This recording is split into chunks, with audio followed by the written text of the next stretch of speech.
ರೈತರತ್ನ ರೈತರತ್ನ ರೈತರತ್ನ ರೈತರತ್ನ. ನಮಸ್ಕಾರ. ಚಂದನ ವಾಹಿನಿಯ ಸಮಸ್ತ ವೀಕ್ಷಕರಿಗೆ ಹಾಗೂ ಎಲ್ಲ ನಮ್ಮ ರೈತ ಬಾಂಧವರಿಗೆ ಪ್ರೀತಿಯ ಸ್ವಾಗತ ರೈತರತ್ನ ಕಾರ್ಯಕ್ರಮಕ್ಕೆ. ಇದು ಕಿರುತೆರೆನಲ್ಲೇ ಪ್ರಪ್ರಥಮ ಬಾರಿಗೆ ಹಾಡು ಕುಣಿತಗಳ ರಿಯಾಲಿಟಿ ಶೋ ಮಧ್ಯೆ ಇಲ್ಲೊಂದು ನಮ್ಮ ಮಣ್ಣಿನ ಸೊಗಡಿನ, ನಮ್ಮ ಭಾಷೆಯ ಸೊಗಡಿನ, ನಮ್ಮ ಅನ್ನದಾತರಿಗೆಂದೇ ಇರುವಂಥ ರಿಯಾಲಿಟಿ ಶೋ, ಅದುವೇ ರೈತರತ್ನ.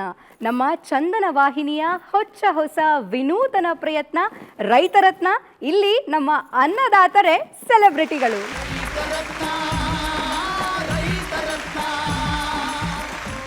ವೀಕ್ಷಕರೇ, ರೈತರತ್ನ ಕಾರ್ಯಕ್ರಮ ಒಂದು ರಿಯಾಲಿಟಿ ಶೋ ಅಂತ ನಾನು ಆಗಲೇ ಹೇಳಿದೆ. ಇದು ನಮ್ಮ ರೈತರಿಗಾಗೇ ಇರುವಂಥ ರಿಯಾಲಿಟಿ ಶೋ ಆದ್ದರಿಂದ ಜಡ್ಜಸ್ ಇರಲೇಬೇಕಲ್ವಾ? ಹೌದು, ನಮ್ಮ ಕಾರ್ಯಕ್ರಮದಲ್ಲೂ ಕೂಡ ಇಷ್ಟೂ ಸಂಚಿಕೆಗಳಲ್ಲಿ ಇಬ್ಬರು ಜಡ್ಜಸ್ ನಮ್ಮನ್ನು ಜಾಯಿನ್ ಆಗ್ತಾರೆ.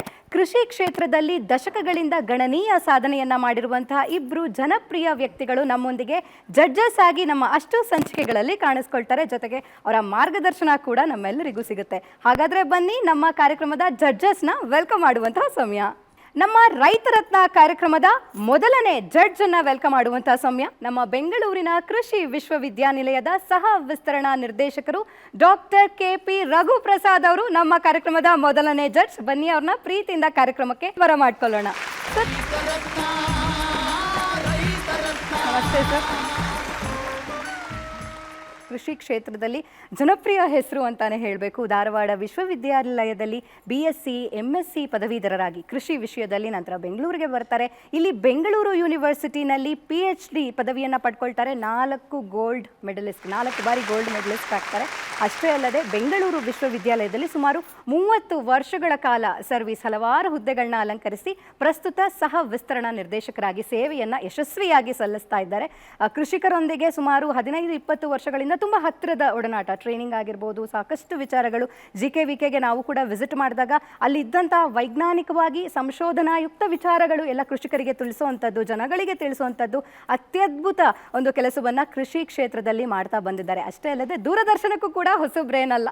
ಸುಮಾರು 15 ವರ್ಷಗಳ ಕಾಲ ಕೃಷಿ ದರ್ಶನ ಕಾರ್ಯಕ್ರಮವನ್ನು ಕೂಡ ಯಶಸ್ವಿಯಾಗಿ ನಡೆಸಿಕೊಟ್ಟಂಥ ಡಾಕ್ಟರ್ KP ರಘುಪ್ರಸಾದ್ ಸರ್, ಇವರ ಬಗ್ಗೆ ಹೇಳ್ತಾ ಹೋದೆ. ಕೃಷಿ ವಿಚಾರದಲ್ಲಿ ದಿನನಿತ್ಯ ಹೊಸದೊಂದು ಒಂದು ಕೆಲಸವನ್ನು ಕೈಗೊಳ್ತಾನೆ ಇರ್ತಾರೆ. ಇವತ್ತಿನಿಂದ ನಮ್ಮ ರೈತರತ್ನ ಕಾರ್ಯಕ್ರಮಕ್ಕೆ ಒನ್ ಆಫ್ ದಿ ಜಡ್ಜ್ ಆಗಿ ಕಾಣಿಸ್ಕೊಳ್ತಾ ಇದ್ದಾರೆ. ಇಲ್ಲಿ ಬರುವಂತಹ ಎಲ್ಲ ರೈತರ ವಿಚಾರಗಳನ್ನ ಹೊರತೆಗೆಯೋದಾಗಿರ್ಬೋದು, ಅಲ್ಲಿ ಒಂದು ತಾಂತ್ರಿಕ ವಿಚಾರಗಳನ್ನ ಮನದಟ್ಟು ಮಾಡಿಕೊಂಡು ಒಂದಷ್ಟು ವಿಚಾರಗಳನ್ನ ನಮಗೂ ತಿಳಿಸುವಂತಹ ಪ್ರಯತ್ನದಲ್ಲಿ ನಮ್ಮೊಂದಿಗೆ ಕೈ ಜೋಡಿಸ್ತಾ ಇದ್ದಾರೆ. ಸರ್, ತಮಗೆ ಹಾರ್ದಿಕವಾದ ಸ್ವಾಗತ, ಆತ್ಮೀಯವಾದ ಸ್ವಾಗತ ನಮ್ಮ ಕಾರ್ಯಕ್ರಮಕ್ಕೆ. Hearty welcome sir. ನಮ್ಮ ರೈತರನ್ನು ಸೆಲೆಬ್ರಿಟಿ ಮಾಡ್ತಾ ಇದ್ದೇವೆ. ಎಷ್ಟೋ ರೈತ ಬಾಂಧವರು ಸಾಕಷ್ಟು ಸಾಧನೆ ಮಾಡಿದ್ದಾರೆ. ಅವರ ಸಾಧನೆ ಇತರರಿಗೂ ಪರಿಚಯ ಆಗಲಿ, ಅದರಲ್ಲೂ ನಮ್ಮ ಯುವಕರಿಗೆ, ಈ ಕೃಷಿಯತ್ತ ಯುವಕರನ್ನು ಆಕರ್ಷಣೆ ಮಾಡಲಿಕ್ಕೆ ಪ್ರಾಯಶಃ ಈ ಕಾರ್ಯಕ್ರಮ ಒಂದು ಪ್ರಶಸ್ತ ವೇದಿಕೆ ಅಂತ ಹೇಳಿದ್ರೆ ತಪ್ಪಾಗಲಿಕ್ಕಿಲ್ಲ. ನಿಜಕ್ಕೂ ಈ ಕಾರ್ಯಕ್ರಮ ನಮ್ಮ ರಾಜ್ಯದಲ್ಲಿ ಒಂದು ಜನಪ್ರಿಯ ಕಾರ್ಯಕ್ರಮವಾಗಿ ಹೊರಹೊಮ್ಮುತ್ತೆ ಎನ್ನುವ ಸಂಪೂರ್ಣ ವಿಶ್ವಾಸ ನಮಗಿದೆ. ನಿಮ್ಮೆಲ್ಲರ ಸಹಕಾರ ನಮ್ಮ ಜೊತೆ ಇದೆ ಅಂಥೇಳಿ ಭಾವಿಸುತ್ತಾ ಈ ಕಾರ್ಯಕ್ರಮದಲ್ಲಿ ಭಾಗವಹಿಸಲಿಕ್ಕೆ ನಮಗೆ ಅತ್ಯಂತ ಸಂತೋಷ ಆಗ್ತಾ ಇದೆ. Thank you very much sir. Thank you. Thank you.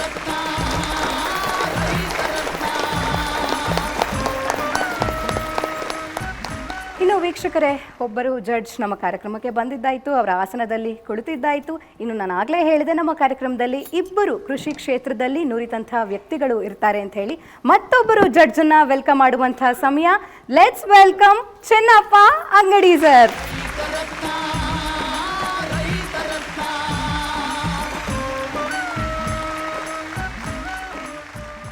ಕೃಷಿ ಅನ್ನೋದಕ್ಕಿಂತ ಹೆಚ್ಚಾಗಿ ನಮ್ಮ ಕನ್ನಡ ಮಣ್ಣಿನ ಜನಪ್ರಿಯ ಕೃಷಿ ಸಾಹಿತಿ ಅಂತಲೇ ಗುರುತಿಸ್ಕೊಂಡಿರುವಂಥವ್ರು ಚೆನ್ನಪ್ಪ ಅಂಗಡಿ ಸರ್. ಸಾಕಷ್ಟು ಸಂಪಾದಕೀಯ ಕೃತಿಗಳಾಗಿರ್ಬೋದು, ಕಾವ್ಯಗಳಾಗಿರ್ಬೋದು, ಕಥೆಗಳಾಗಿರ್ಬೋದು, ಕನ್ನಡ ಸಾಹಿತ್ಯ ಅಕಾಡೆಮಿ ಪ್ರಶಸ್ತಿ ಸೇರಿದಂತೆ ಸಾಕಷ್ಟು ಪ್ರಶಸ್ತಿಗಳಿಗೂ ಕೂಡ ಭಾಜನರಾಗಿದ್ದಾರೆ. ಅವರ ಕೃತಿಗಳ ಮೂಲಕ ಸಾಕಷ್ಟು ಸಂಶೋಧನಾಯುಕ್ತ ವಿಚಾರಗಳನ್ನ ಕೃಷಿಕರಿಗೆ ಜೊತೆಗೆ ನಮ್ಮ ಮಣ್ಣಿನ ಜನರಿಗೆ ತಿಳಿಸುವಂತಹ ಪ್ರಯತ್ನವನ್ನು ಮಾಡ್ತಾ ಇದ್ದಾರೆ. ಮೂಲತಃ ಧಾರವಾಡದವರು, ಧಾರವಾಡದ ಕೃಷಿ ವಿಶ್ವವಿದ್ಯಾಲಯದಲ್ಲೇ ಕೂಡ ಪದವೀಧರರು ಕೂಡ. ಸರ್, ಇವತ್ತು ನಮ್ಮ ರೈತರತ್ನ ಕಾರ್ಯಕ್ರಮಕ್ಕೆ ತಾವು ಕೂಡ ಒನ್ ಆಫ್ ದಿ ಜಡ್ಜ್ ಆಗಿ ಆಗಮಿಸಿದ್ದೀರಿ. ಇಷ್ಟೂ ಸಂಚಿಕೆಗಳು ನಮ್ಮೆಲ್ಲ ರೈತರ ಜೊತೆ ನಿಮ್ಮ ಒಡನಾಟ, ನಮ್ಮ ಚಂದನ ವೀಕ್ಷಕರ ಜೊತೆ ಒಡನಾಟ ಕೂಡ ಇದ್ದೇ ಇರುತ್ತೆ. ಸೊ ನೀವೇನು ಎಕ್ಸ್ಪೆಕ್ಟ್ ಮಾಡ್ತಾ ಇದ್ದೀರಿ ಸರ್ ರೈತರತ್ನ ವೇದಿಕೆ ಮೂಲಕ? ನಮ್ಮೆಲ್ಲ ರೈತ ಬಾಂಧವರಿಗೆ ನಮಸ್ಕಾರಗಳು. ಮೇಡಮ್ ಅವರೇ, ತಮಗೂ ಕೂಡ ನಮಸ್ಕಾರಗಳು. Thank you sir.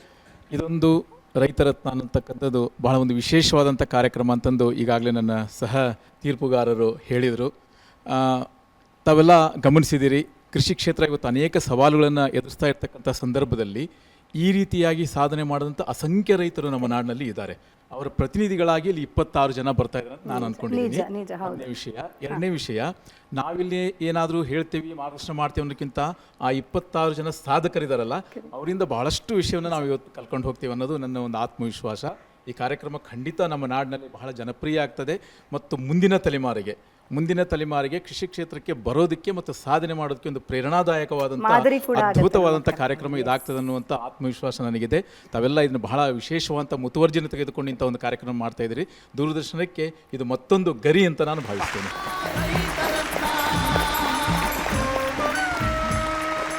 ನಮ್ಮ ಒಂದು ರೈತರತ್ನ ವೇದಿಕೆಗೆ ಒಂದು ಕಳೆ ಬಂತು ಅಂತಾನೆ ಹೇಳಬೇಕು. ಇವಾಗ ನಮ್ಮ ರೈತರತ್ನ ಒಂದು ರಿಯಾಲಿಟಿ ಶೋ ಅಂತ ನಂಬ್ತೀರಾ ಅಲ್ವಾ ನೀವೆಲ್ಲ?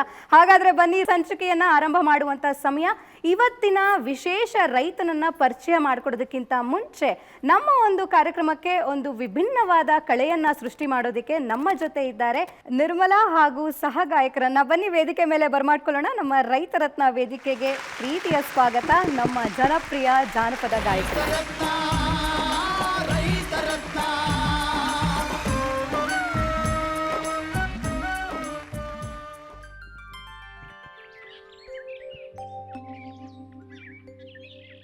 ಹಸಿರು ಹಾದಿಯಲ್ಲಿ ಪ್ರೀತಿ ಸ್ನೇಹದಲ್ಲಿ ಪುಟ್ಟ ಪುಟ್ಟ ಹೆಜ್ಜೆ ಇಟ್ಟು ನಡೆಯೋಣ,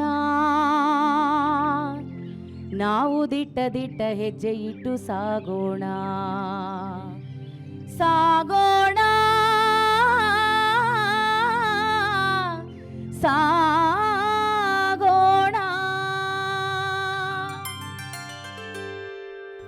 ಹಸಿರು ಹಾದಿಯಲ್ಲಿ ಪ್ರೀತಿ ಸ್ನೇಹದಲ್ಲಿ ಪುಟ್ಟ ಪುಟ್ಟ ಹೆಜ್ಜೆ ಇಟ್ಟು ನಡೆಯೋಣ, ನಾವು ದಿಟ್ಟ ದಿಟ್ಟ ಹೆಜ್ಜೆ ಇಟ್ಟು ಸಾಗೋಣ, ನಾವು ದಿಟ್ಟ ದಿಟ್ಟ ಹೆಜ್ಜೆ ಇಟ್ಟು ಸಾಗೋಣ. ಹಸಿರು ಹಾದಿಯಲ್ಲಿ ಪ್ರೀತಿ ಸ್ನೇಹದಲ್ಲಿ ಪುಟ್ಟ ಪುಟ್ಟ ಹೆಜ್ಜೆ ಇಟ್ಟು ನಡೆಯೋಣ, ನಾವು ದಿಟ್ಟ ದಿಟ್ಟ ಹೆಜ್ಜೆ ಇಟ್ಟು ಸಾಗೋಣ, ನಾವು ದಿಟ್ಟ ದಿಟ್ಟ ಹೆಜ್ಜೆ ಇಟ್ಟು ಸಾಗೋಣ.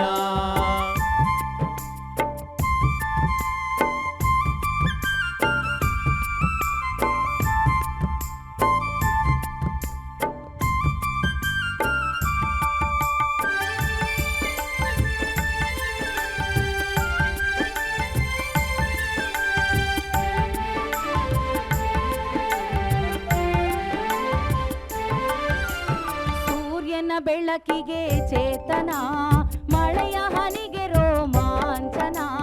ಸೂರ್ಯನ ಬೆಳಕಿಗೆ ಚೇತನ, ಮಳೆಯ ಹನಿಗೆ ರೋಮಾಂಚನ. ಧರೆಯ ಸೊಬಗಿಗೆ ಬೆರಗಾಗುತ್ತ ನಡೆ, ಧರೆಯ ಸೊಬಗಿಗೆ ಬೆರಗಾಗುತ್ತ ನಡೆ, ಸಂಭ್ರಮವು ಬದುಕು ಕ್ಷಣ ಕ್ಷಣ. ಓಂ ತನನ ತನನ ತನನ, ಓಂ ತನನ ತನನ ತನನ.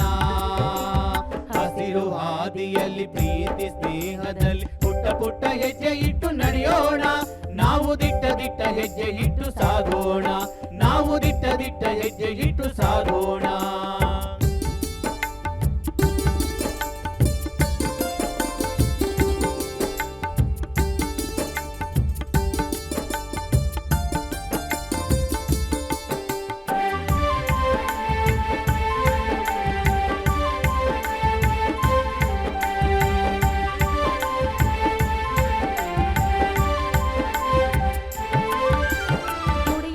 ನಂಬುತ್ತ ಮಣ್ಣ ಇಳೆ ಕರುಣಿಸುವಳು ವರವನ್ನ, ದುಡಿಯೋಣ ನಂಬುತ್ತ ಮಣ್ಣ ಇಳೆ ಕರುಣಿಸುವಳು ವರವನ್ನ. ಸಹಜ ಸಾವಯವ ಭೋಜನ,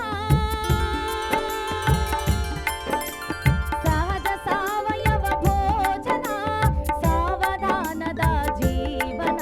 ಓಂ ತನನ ತನನ ತನನ, ಓಂ ತನನ ತನನ ತನನ. ಹಸಿರು ಹಾದಿಯಲ್ಲಿ ಪ್ರೀತಿ ಸ್ನೇಹದಲ್ಲಿ ಪುಟ್ಟ ಪುಟ್ಟ ಹೆಜ್ಜೆ ಇಟ್ಟು ನಡೆಯೋಣ, ನಾವು ದಿಟ್ಟ ದಿಟ್ಟ ಹೆಜ್ಜೆ ಇಟ್ಟು ಸಾಗೋಣ, ನಾವು ದಿಟ್ಟ ದಿಟ್ಟ ಹೆಜ್ಜೆ ಇಟ್ಟು ಸಾಗೋಣ.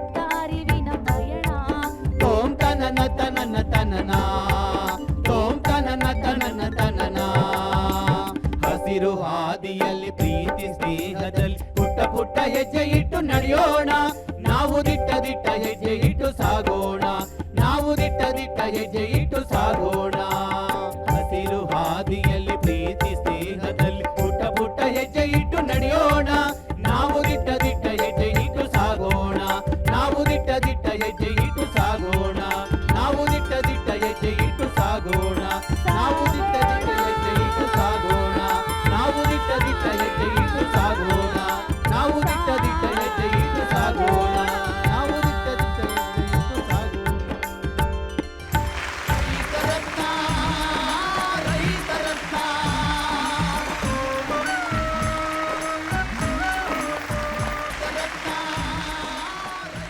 ಅವತ್ತಿನಿಂದ ಇವತ್ತಿನವರೆಗೂ ನಮ್ಮ ಕೃಷಿಯಲ್ಲಿ ಸಾಕಷ್ಟು ಬದಲಾವಣೆಗಳನ್ನ ನಾವು ನೋಡ್ತಾ ಇದ್ದೀವಿ. ಅಂಥ ಬದಲಾವಣೆಗಳಲ್ಲಿ ಪ್ರಮುಖವಾದ ಬದಲಾವಣೆ ಅಂತ ಅಂದರೆ ಸಮಗ್ರ ಕೃಷಿ. ಇವತ್ತು ನಾವು ಸಮಗ್ರ ಕೃಷಿ ಬಗ್ಗೆ ಸಾಕಷ್ಟು ಮಾಹಿತಿಗಳನ್ನ ನಮ್ಮ ಕಾರ್ಯಕ್ರಮದಲ್ಲಿ ತಿಳ್ಕೊಳ್ತೀವಿ. ಅದಕ್ಕೂ ಮುನ್ನ ವಿಶೇಷವಾದ ಮಾಹಿತಿಯನ್ನು ನೀಡುವಂಥ ಸಮಗ್ರ ಕೃಷಿ ಬಗ್ಗೆ ಒಂದು ಚಿಕ್ಕ ವಿಟಿ ಇದೆ, ನೋಡಿ ಬರೋಣ. VT please. ಭಾರತೀಯ ಕೃಷಿ ಪ್ರಾಚೀನ ಕಾಲದಲ್ಲಿ ಮಾನವ ಅಲೆಮಾರಿಯಾಗಿದ್ದ.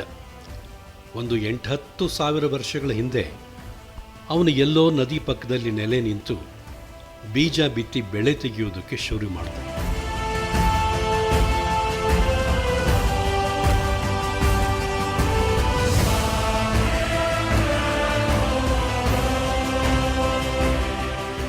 ಅಲ್ಲೇ ಗುಡಿಸಲು ಹಾಕ್ಕೊಂಡ, ಆ ಬೆಳೆ ನೋಡ್ಕೋಬೇಕಲ್ಲ. ಹೀಗೆ ಪ್ರಪಂಚದಲ್ಲಿ ಕೃಷಿನೂ ಶುರುವಾಯಿತು, ನಾಗರಿಕತೆಯೂ ಶುರುವಾಯಿತು. ರಾಜರು ಕೂತ್ರೆ ಆದೀತು, ರೈತರು ಕೂತ್ರೆ ಆದೀತೆ. ಆದ್ದರಿಂದನೇ ಇವತ್ತಿನ ತನಕ ರೈತ ನಿಂತೇ ಇದ್ದಾನೆ. ಅವನು ಕೂತ್ರೆ ನಮಗೆ ಉಪವಾಸವೇ ಗತಿ. ನಮ್ಮ ದೇಶ ಇವತ್ತಿಗೂ ಕೃಷಿ ಪ್ರಧಾನವಾದ ದೇಶ. ಬಹಳಷ್ಟು ಜನ ರೈತರಾಗಿ, ಕೂಲಿ ಕಾರ್ಮಿಕರಾಗಿ ಕೃಷಿಯನ್ನೇ ಅವಲಂಬಿಸಿದ್ದಾರೆ.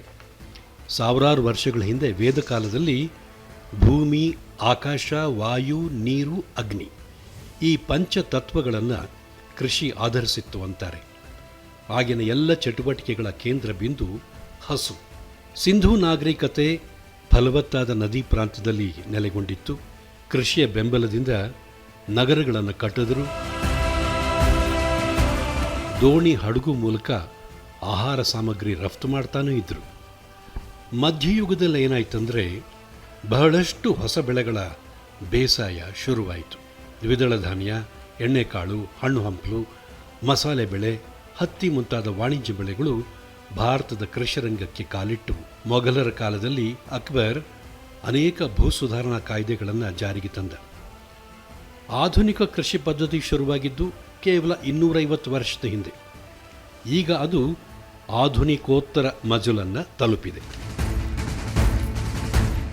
1960ರ ದಶಕದಲ್ಲಿ ದೇಶದಲ್ಲಿ ಹಸಿರು ಕ್ರಾಂತಿ ಉಂಟಾಯಿತು. ನೀರಾವರಿ, ರಸಗೊಬ್ಬರ ಬಳಕೆ, ಕೀಟನಾಶಕ ಬಳಕೆ ಹೆಚ್ಚಾಯಿತು. ವಿದೇಶಗಳಿಂದ ಅಧಿಕ ಇಳುವರಿ ತಳಿಗಳು ಬಂದವು. ಇಳುವರಿ ಎಷ್ಟು ಹೆಚ್ಚಾಯಿತು ಅಂದರೆ ಇವತ್ತು ಆಹಾರ ಧಾನ್ಯಗಳನ್ನು ರಫ್ತು ಮಾಡುತ್ತೆ ನಮ್ಮ ದೇಶ. ರಫ್ತು ಮಾಡಿದ್ರೂ ನಮ್ಮ ಕೃಷಿ ಮಾತ್ರ ಆಮದು ಕೃಷಿಯೇ ಆಯಿತು. ಪರಿಸರ ಹಾಳಾಗಿದ್ದು ಸುಳ್ಳಲ್ಲ. ಇವತ್ತು ಭಾರತೀಯ ಕೃಷಿರಂಗ ಕವಲುದಾರಿಯಲ್ಲಿ ನಿಂತಿದೆ. ಯಾವ ಕಡೆ ಹೋಗೋದು ಅಂತ ಸ್ಪಷ್ಟ ಇಲ್ಲ. ಎಲ್ಲಿ ನೋಡಿದ್ರೂ ಪರಿಸರ ಮಾಲಿನ್ಯ. ಇದನ್ನು ತಡಿಬೇಕು. ಪರಂಪರೆಯಿಂದ ಬಂದಿರೋ ಪದ್ಧತಿಯಲ್ಲೇ ಬೇಸಾಯ ಮಾಡಿದ್ರೆ ಸಾಕು, ಇದು ಒಂದು ವಾದ. ಇಲ್ಲ ಕಾಲ ಬದಲಾಯಿತು, ಆರ್ಟಿಫಿಷಿಯಲ್ ಇಂಟೆಲಿಜೆನ್ಸ್ ಇವೆಲ್ಲ ಏನೇನೋ ಬರ್ತಾ ಇವೆ, ಅದನ್ನೆಲ್ಲ ಬಳಸ್ಕೊಂಡು ಆಧುನಿಕ ಕಾಲಕ್ಕೆ ರೈತರು ಹೊರಳಿಕೊಳ್ಳಬೇಕು, ಇದು ಮತ್ತೊಂದು ವಾದ. ಯಾವ ದಾರಿಯಲ್ಲಿ ಸಾಗಬೇಕು ಅನ್ನೋದನ್ನು ನಮ್ಮ ಸರ್ಕಾರ, ನಮ್ಮ ರೈತರು ಒಟ್ಟಾಗಿ ಒಂದು ತೀರ್ಮಾನಕ್ಕೆ ಬರಬೇಕಾದದ್ದು ಈಗಿನ ಅಗತ್ಯ.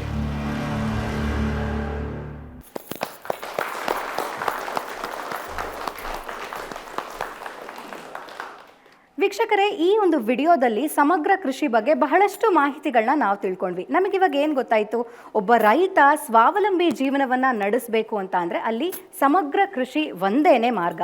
ಹೀಗಿರುವಾಗ ಅನೇಕ ರೈತರು ಸಮಗ್ರ ಕೃಷಿಯನ್ನು ಇದುವರೆಗೂ ಫಾಲೋ ಮಾಡಿಕೊಂಡು ಅವರ ಜೀವನವನ್ನು ನಡೆಸ್ಕೊಂಡು ಬಂದಿದ್ದಾರೆ. ಇಂಥ ರೈತರ ಸಾಲಿನಲ್ಲಿ ಪ್ರಪ್ರಥಮವಾಗಿ ನಿಲ್ಲುವಂಥವ್ರು ನಮ್ಮ ನಾಡಿನ ಚಿಕ್ಕಮಗಳೂರಿನ ಒಬ್ಬ ರೈತರು. ಯಾರವರು? ಯಾರು ಹಾಗಾದ್ರೆ ಇವತ್ತಿನ ನಮ್ಮ ರೈತರತ್ನದ ಸಂಚಿಕೆಯ ಸೆಲೆಬ್ರಿಟಿ ಅನ್ನದಾತರು? ತಿಳ್ಕೊಳ್ಬೇಕಾ? ಹಾಗಾದ್ರೆ ಬನ್ನಿ, ನಿಮಗೋಸ್ಕರ ಅವರ ವಿಟಿ ಇದೆ, ನೋಡಿ ಬರೋಣ. VT please. ಚಂದ್ರಶೇಖರ್ ಬಗ್ಗೆ ಹೇಳಬೇಕು ಅಂದರೆ ಈಗ ಎಲ್ಲರಿಗೂ ಗೊತ್ತು. ಸೊ ರಾಜ್ಯೋತ್ಸವ ಅವಾರ್ಡ್ ಸಿಕ್ಕಿದ ಮೇಲೆ ಅವರು ತುಂಬ ಫೇಮಸ್ ಆಗಿಬಿಟ್ರು. ಈ ನಮ್ಮನೆಯವರು ಸ್ಟಾರ್ಟಿಂಗು ನೈಸರ್ಗಿಕ ಕೃಷಿ ಮಾಡಬೇಕಾದ್ರೆ ತುಂಬಾ ಕಷ್ಟಪಟ್ಟಿದ್ದಾರೆ. 16 ವರ್ಷದಿಂದ ಇವರು ಕೃಷಿ ವಿಜ್ಞಾನಿ ಥರನೇ ಆಗಿದ್ದಾರೆ ಬೈ ಪ್ರಾಕ್ಟೀಸ್. ನಾವು ಹಸಿರು ಆರ್ಗ್ಯಾನಿಕ್ಸ್ ಜೊತೆ ಸೇರಿ ವೆಲ್ನೆಸ್ ಇನ್ ದ ಫೀಲ್ಡ್ ಅಂತ ಒಂದು ಪ್ರೋಗ್ರಾಮ್ ಸ್ಟಾರ್ಟ್ ಮಾಡಿದ್ದೀವಿ ಚಂದ್ರಶೇಖರ್ ಸರ್ ಅವ್ರದ್ದು ತೋಟದಲ್ಲಿ.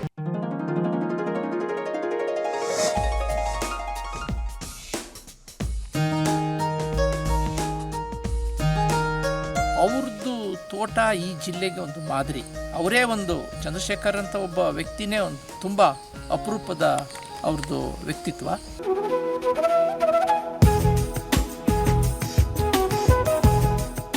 ಸುಮಾರು 12 ಎಕರೆಯಲ್ಲಿ ಅವರು ಬೆಳೆದಿರ್ತಕ್ಕಂಥ ವಿವಿಧ ಬೆಳೆಗಳು ಅವರು ಕೃಷಿ ವೈವಿಧ್ಯತೆಯನ್ನು ಸಾರ್ತರ ಇದೆ. ಮತ್ತು ಅಲ್ಲಿ ಬೆಳೀತಕ್ಕಂತಹ ಕಳೆಗಳನ್ನು ನೀವು ನೋಡ್ತಾ ಇದ್ರೆ ಗೊತ್ತಾಗುತ್ತೆ. ಸಾವಯವ ಕೃಷಿಯಲ್ಲಿ ಅಥವಾ ನೈಸರ್ಗಿಕ ಕೃಷಿಯಲ್ಲಿ ನೀವು ಬೆಳೆಯೋದ್ರಿಂದ ಸಾವಯವ ಇಂಗಾಲದ ಪ್ರಮಾಣ ಹೇಗೆ ಭೂಮಿಯಲ್ಲಿ ಹೆಚ್ಚಾಗುತ್ತದೆ, ಇದರಿಂದಾಗಿ ಬೆಳೆಗಳು ಹೇಗೆ ಉತ್ತಮವಾಗಿ ಬರ್ತದೆ ಅನ್ನೋದನ್ನು ನೀವು ಕಾಣಬಹುದು.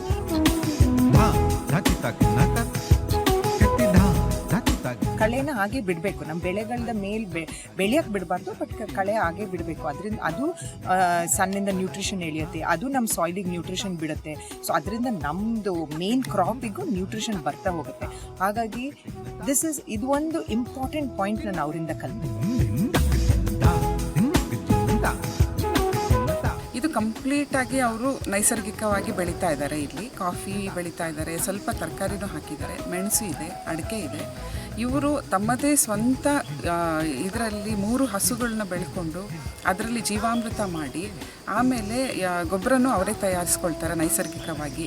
ಅಡಿಕೆ ಸಿಪ್ಪೆ ಮತ್ತು ಕಾಫಿದು ಏನು ಇದಾದಮೇಲೆ ಪಲ್ಪ್ ಆದಮೇಲೆ ಕಾಫಿ ಸಿಪ್ಪೆಯಿಂದ ಎಲ್ಲ ವೇಸ್ಟ್ ಏನು ಹೊರಗೆ ಬರುತ್ತೆ ಅದನ್ನು ಅವರು ಗೊಬ್ಬರವಾಗಿ ಕನ್ವರ್ಟ್ ಮಾಡ್ಕೊಳ್ತಾ ಇದ್ದಾರೆ. ಪ್ರತಿಯೊಬ್ಬ ರೈತರಿಗೂ ಏನಿದೆ ಅಂದರೆ, ಈಗ ರಾಸಾಯನಿಕ ಗೊಬ್ಬರಗಳನ್ನು ಹಾಕಿದರೆ ಮಾತ್ರ ನಾವು ಬೆಳೆಯನ್ನು ಬೆಳೆಯೋದಕ್ಕೆ ಸಾಧ್ಯ ಅಂತ ಅಂದ್ಕೊಂಡಿದ್ದಾರೆ. ಆದರೆ ಖಂಡಿತವಾಗಿಯೂ ಆ ಥರ ಅಲ್ವೇ ಅಲ್ಲ ಅನ್ನೋದನ್ನು ನೀವು ಈ ಚಂದ್ರಶೇಖರ್ ನಾರಾಯಣಪುರ ಅವರ ತೋಟ ನೋಡಿದಾಗ ಗೊತ್ತಾಗುತ್ತೆ.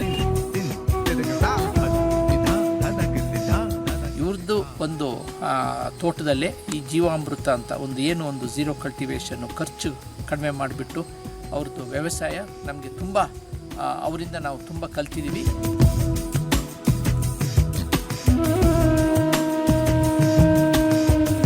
ನಮ್ಮನೆಯವರು ಅವಾಗ ಹಸುಗಳು ಡೈರಿಗೆ ಹಾಲು ಹಾಕ್ತಾ ಇದ್ವಿ. ಹಾಗಾಗಿ ಬೆಳಿಗ್ಗೆ 4:15ಗೆ ಎದ್ದು ಪ್ರತಿದಿನ ಬರಬೇಕಿತ್ತು. ಹಾಗಾಗಿ ನಾವು ಅಲ್ಲಿ ಮನೇಲಿ ಇದ್ದು ಏನು ಮಾಡೋದು, ನಾವು ಏನು ಗೃಹಿಣಿ ಕೆಲಸಕ್ಕೇನು ಹೋಗ್ತಿರ್ಲಿಲ್ಲ. ಹಾಗಾಗಿ ತೋಟಕ್ಕೆ ಬಂದು ಇಲ್ಲೇ ಸೆಟ್ಲ್ ಆದ್ವಿ. ಮಕ್ಕಳೆಲ್ಲ ಹೊರಗಡೆ ಕಾಲೇಜಿಗೆ ಓದಕ್ಕೆ ಹೋದ್ಮೇಲೆ ಈ ನಮ್ಮನೆಯವರು ಸ್ಟಾರ್ಟಿಂಗು ನೈಸರ್ಗಿಕ ಕೃಷಿ ಮಾಡಬೇಕಾದ್ರೆ ತುಂಬಾ ಕಷ್ಟಪಟ್ಟಿದ್ದಾರೆ. ಅಂದರೆ ಅವಾಗೆಲ್ಲ ಕೈಯಲ್ಲೇ ಜೀವಾಮೃತ ಹಾಕ್ತಾಯಿದ್ರು. ನಮ್ಮನೇಲಿ ಏನೇ ಫಂಕ್ಷನ್ ಆದರೂ ಹಬ್ಬ ಆದರೂ ಅವ್ರು ಯಾವುದಕ್ಕೂ ಬರ್ತಾನೆ ಇರ್ತಿರ್ಲಿಲ್ಲ. ನಾವು ಮಕ್ಕಳಷ್ಟೇ ಹೋಗ್ತಿದ್ವಿ. ಅಷ್ಟು ಪೂರ್ಣವಾಗಿ ಇದರಲ್ಲೇ ತೊಡಗಿಸ್ಕೊಂಡಿದ್ರು.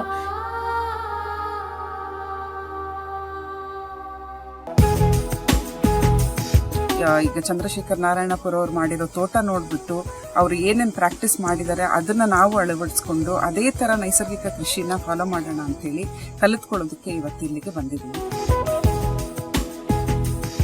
ಇವರು ಕೃಷಿ ಪಂಡಿತ ಪ್ರಶಸ್ತಿ ವಿಜೇತರು ಕೂಡ ಹೌದು. ಇವರಿಗೆ ನಾನು ಈ ಮೂಲಕ ಅಭಿನಂದನೆಯನ್ನು ಸಲ್ಲಿಸ್ತಾ ಇದ್ದೇನೆ. ಈಗ ಸ್ವಲ್ಪ ಆರಾಮಾಗಿದ್ದಾರೆ ಅಂತಲೇ ಹೇಳ್ಬೋದು. ಈಗ ಮತ್ತೆಲ್ಲ ಸೋಷಿಯಲ್ ಆ್ಯಕ್ಟಿವಿಟೀಸಲ್ಲಿ ತೊಡಗಿಸ್ಕೊಳ್ತಾ ಇದ್ದಾರೆ.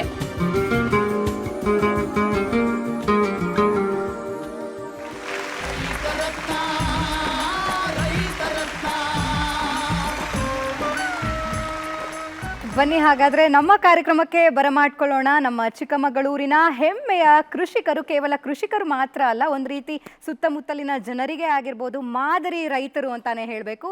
ನಮ್ಮ ರೈತ ಸೆಲೆಬ್ರಿಟಿ, ನಮ್ಮ ಚಿಕ್ಕಮಗಳೂರಿನ ಹೆಮ್ಮೆಯ ರೈತರು ಚಂದ್ರಶೇಖರ ನಾರಾಯಣಪುರ ಅವರು.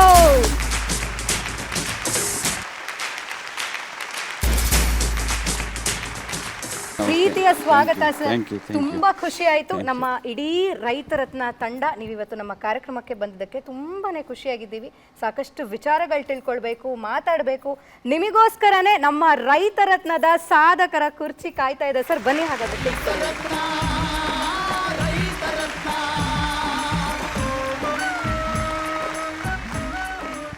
ಎಸ್ ಚಂದ್ರಶೇಖರ್ ಸರ್, ಹೇಗಿದ್ದೀರಿ?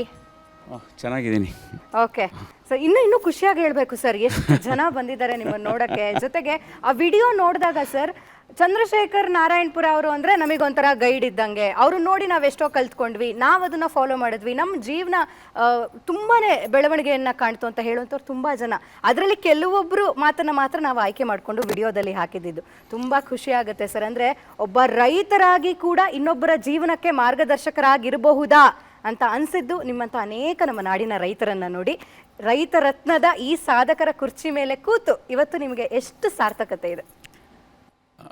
ಇದು ಒಂದು ಸಾರ್ಥಕ ಬದುಕಿನ ಒಂದು ಸಾಂಕೇತಿಕವಾದಂಥ ದಿನ ಅಂತೇಳಿ ನಾನು ಭಾವಿಸಿದ್ದೀನಿ. ಕಾರಣ ಈ ನಾಡಿನ ಅನೇಕ ರೈತರುಗಳು ತಮ್ಮ ಬದುಕಿನ ಜೊತೆಯಲ್ಲಿ ಸಮಾಜದ ಏಳ್ಗೆಗೂ ದುಡಿತಾ ಕಷ್ಟಪಟ್ಟು ಇವತ್ತು ನನಗಿಂತಲೂ ಹೆಚ್ಚು ಮಾದರಿಯಾಗಿದ್ದಾರೆ. ಅವ್ರ ಪರವಾಗಿ ನಾನು ಈ ಸ್ಥಾನದಲ್ಲಿ ನಾನು ಕೂತಿದ್ದೀನಿ ಅಂತೇಳಿ ನನಗೆ ಹೆಮ್ಮೆ ಅನಿಸುತ್ತೆ, ಭಾಳ ಸಂತೋಷನೂ ಆಗ್ತಾಯಿದೆ. ಸರ್, ಒಂದು ಹೇಳಿ, ನನಗೆ ಇಷ್ಟು ವರ್ಷದಿಂದ ನೀವು ವ್ಯವಸಾಯ ಮಾಡಿಕೊಂಡೇ ಬಂದಿದ್ದೀರ. ಯಾವತ್ತಾದರೂ ಒಂದ್ಸಲಿ ಅಪ್ಪ ವಯಸ್ಸಾಯಿತು ಸಾಕು ಸಿಟಿಗೆ ಹೋಗ್ಬಿಡೋಣ, ನಮ್ಮ ಥರ ಆರಾಮಾಗಿ ಸಿಟಿನಲ್ಲಿರೋಣ ಅಂತ ಅನಿಸಿದೆಯಾ ಯಾವತ್ತಾದ್ರೂ? ಇಲ್ಲ, ಖಂಡಿತ ಆ ಥರದ ಭಾವನೆ ಬಂದೇ ಇಲ್ಲ. ಕಾರಣ ಕೃಷಿನ ನಾವು ಖುಷಿಯಿಂದ ಮಾಡಿದರೆ ಇದು ಸರ್ವಕಾಲಕ್ಕೂ ಶಾಶ್ವತವಾಗಿ ಖುಷಿನೇ ತಂದುಕೊಡುತ್ತೆ ಅಂತೇಳಿ ನಾನು ನಂಬಿದ್ದೀನಿ. ಆ ಕಾರಣಕ್ಕಾಗಿ ಕೃಷಿ ಯಾವತ್ತೂ ವಿಮುಖವಾಗಿ ಹೋಗೋಂಥ ಜಾಗ ಅಲ್ಲ. ಇದರಲ್ಲಿ ಸಾಧನೆ ಮಾಡೋಂಥಕ್ಕೆ ಸಾಕಷ್ಟು ಅವಕಾಶಗಳಿದ್ದು ಇಡೀ ನಾಡಿನ ಅಭ್ಯುದಯಕ್ಕೆ ದುಡಿಯೋಂಥ ಅವಕಾಶಗಳು ಈ ಕೃಷಿ ಕ್ಷೇತ್ರದಲ್ಲಿದೆ. ಆ ಕಾರಣಕ್ಕಾಗಿ ಕೃಷಿ ಅಂದರೆ ನನಗೆ ಖುಷಿ ತಂದುಕೊಟ್ಟಿದೆ ಅಂತೇಳಿ ನಾನು ಭಾವಿಸ್ತಿದ್ದೀನಿ. Super sir. ನಿಮ್ಮ ಫ್ಯಾಮಿಲಿ ಬಗ್ಗೆ ಹೇಳಿ, ನಿಮ್ಮ ಅಲ್ಲಿ ಊರು, ನಿಮ್ಮ ಅಲ್ಲಿನ ಒಂದು ಪರಿಸರ, ಊರಿನ ಬಗ್ಗೆ, ಫ್ಯಾಮಿಲಿ ಬಗ್ಗೆ ಯಾರ್ಯಾರು ಇರ್ತೀರಿ ಮನೆಯಲ್ಲಿ ಪರಿಚಯ ಮಾಡಿಕೊಡಿ. ಅಂದರೆ ನಾನು ಈಗ ಕೃಷಿ ಕ್ಷೇತ್ರ ಏನೀಗ ಕೃಷಿ ಕಾರ್ಯ ಮಾಡ್ತಾಯಿದ್ದೀನಿ. ಅದು ಚಿಕ್ಕಮಗಳೂರು ಜಿಲ್ಲೆ, ಚಿಕ್ಕಮಗಳೂರು ತಾಲೂಕು ಮೂಗ್ತಿಹಳ್ಳಿ ಅಂತೇಳಿ ಒಂದು ಗ್ರಾಮ. ನನ್ನ ಹುಟ್ಟೂರು ತರೀಕೆರೆ, ಈಗಿನ ಅಜ್ಜಂಪುರ ತಾಲೂಕು ನನ್ನ ಹುಟ್ಟೂರು. ಚಿಕ್ಕಮಗಳೂರು ಜಿಲ್ಲೆನೇ. ನಂತರ ನಾನು ಅಲ್ಲಿಗೆ ಬಂದು ಅದನ್ನು ನಾನು ಬೇರೆ ಬೇರೆ ಕಾರಣಕ್ಕಾಗಿ ನಾನು ಬಂದೆ. ಯಾಕೆಂದರೆ ನಮ್ಮ ಕೆಳ ಮಧ್ಯಮ ವರ್ಗದ ನಮ್ಮ ಕುಟುಂಬ. ನಾವು ಅಪ್ಪ ಅಮ್ಮನಿಗೆ 5 ಜನ ಮಕ್ಕಳು. 5 ಜನದಲ್ಲಿ ನಾನು ದೊಡ್ಡವನು. ನನಗೆ SLC ಮೊದಲನೇ ಅಟೆಂಪ್ಟು ಫೇಲ್ ಆಯಿತು. ಅಂದರೆ 5 ಸಬ್ಜೆಕ್ಟ್ ಫೇಲ್ ಆದು, ಕನ್ನಡ ಒಂದೇ ಪಾಸ್ ಆಗಿದ್ದು. ನಂತರ ಅವಾಗ ನನಗೆ ಅವಮಾನ ಆಯಿತು. ಅವಮಾನ ಆದಾಗ ನಾನೊಂದು ನಿರ್ಧಾರ ಮಾಡಿದೆ.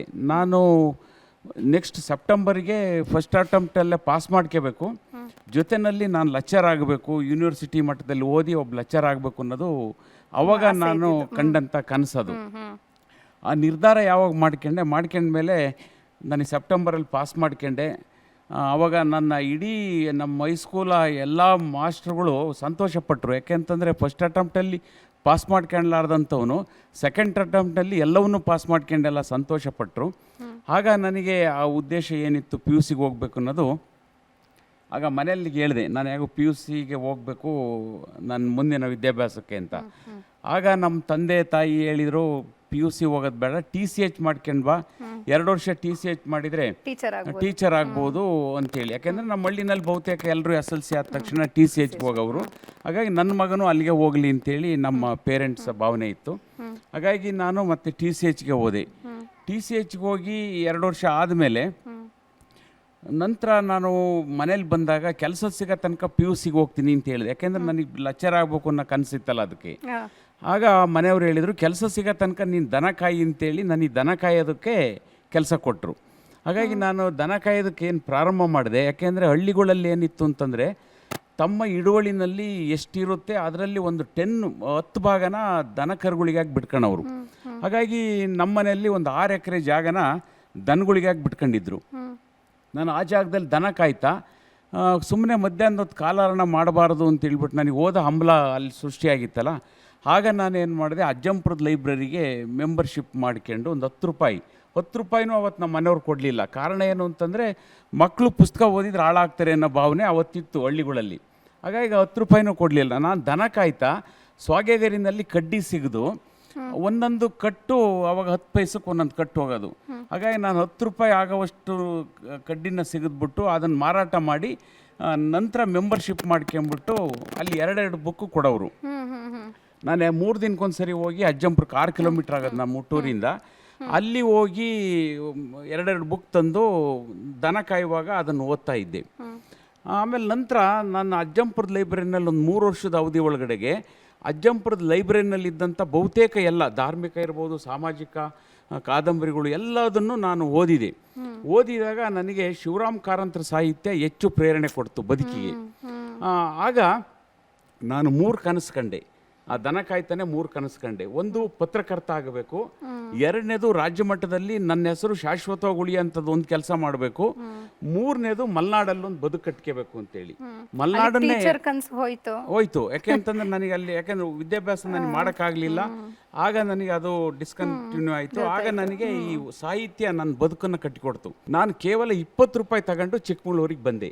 ಯಾಕೆಂದರೆ ನನ್ನ ಮೊದಲನೇ ಕನಸು ಪತ್ರಕರ್ತ ಆಗಬೇಕು ಅನ್ನೋದೇನಿತ್ತು, ಪತ್ರಿಕೆ ಮಾಡಬೇಕು ಅಂತೇಳಿ ಚಿಕ್ಕಮಗಳೂರು ಜಿಲ್ಲಾ ಹೆಡ್ ಕ್ವಾರ್ಟ್ರಿಗೆ ಬಂದಂಥವನು 1986ರಲ್ಲಿ ಕತೆ.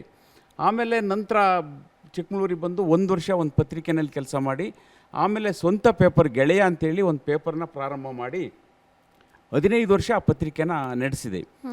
ಅದೇ ಸಂದರ್ಭದಲ್ಲಿ ಚಿಕ್ಕಮಗಳೂರಿನ ಒಕ್ಕಲಿಗರ ಸಮುದಾಯ ಭವನ ಉದ್ಘಾಟನೆ ಸಂದರ್ಭ, ಆಗ ನನಗೊಂದು ಆರ್ಟಿಕಲ್ ಕೇಳಿದರು. ಕರ್ನಾಟಕದ ವೀರಶೈವ ಮಠಗಳ ಶೈಕ್ಷಣಿಕ ಕೊಡುಗೆ ಅಂತೇಳಿ ಒಂದು ಆರ್ಟಿಕಲ್ ಕೇಳಿದರು. ನಾನು ಅದನ್ನು ಬರಿತಾ ಹೋದೆ.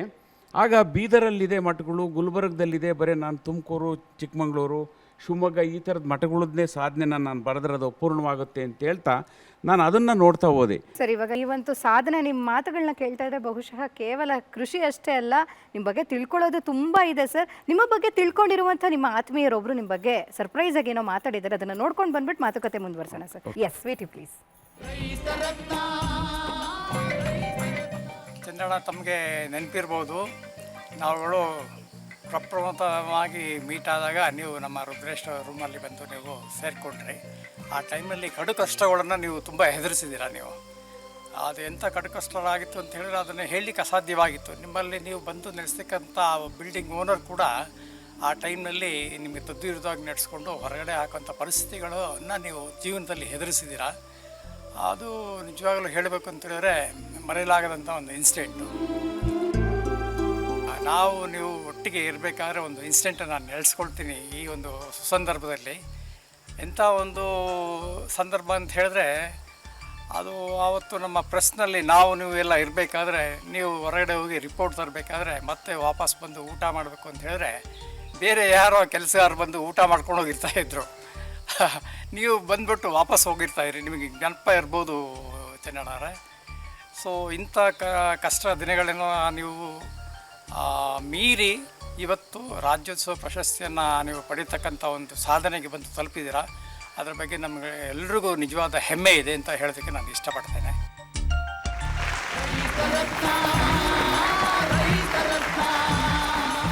ಚಂದ್ರಶೇಖರ್ ಅವರೇ, ಖುಷಿಯಾಗಿ ಮಾತಾಡ್ತೀರಾ, ನಗ್ನಗ್ತಾ ಇರ್ತೀರಾ, ಒಂಥರ ಅಸಮಾಧಾನ ನಿಮ್ಮಲ್ಲಿ ಕಾಣಿಸ್ತಾ ಇದೆ. ಆದರೆ ಅವರು ಕಷ್ಟದ ದಿನಗಳ ಬಗ್ಗೆ ಮಾತಾಡ್ತಿದ್ರು. ಆ ದಿನಗಳ ನೆನಪು ಯಾವ ರೀತಿ ಇವತ್ತು ಸ್ಮರಿಸ್ಕೊಳ್ತೀರಿ ಇಂಥ ದಿನ?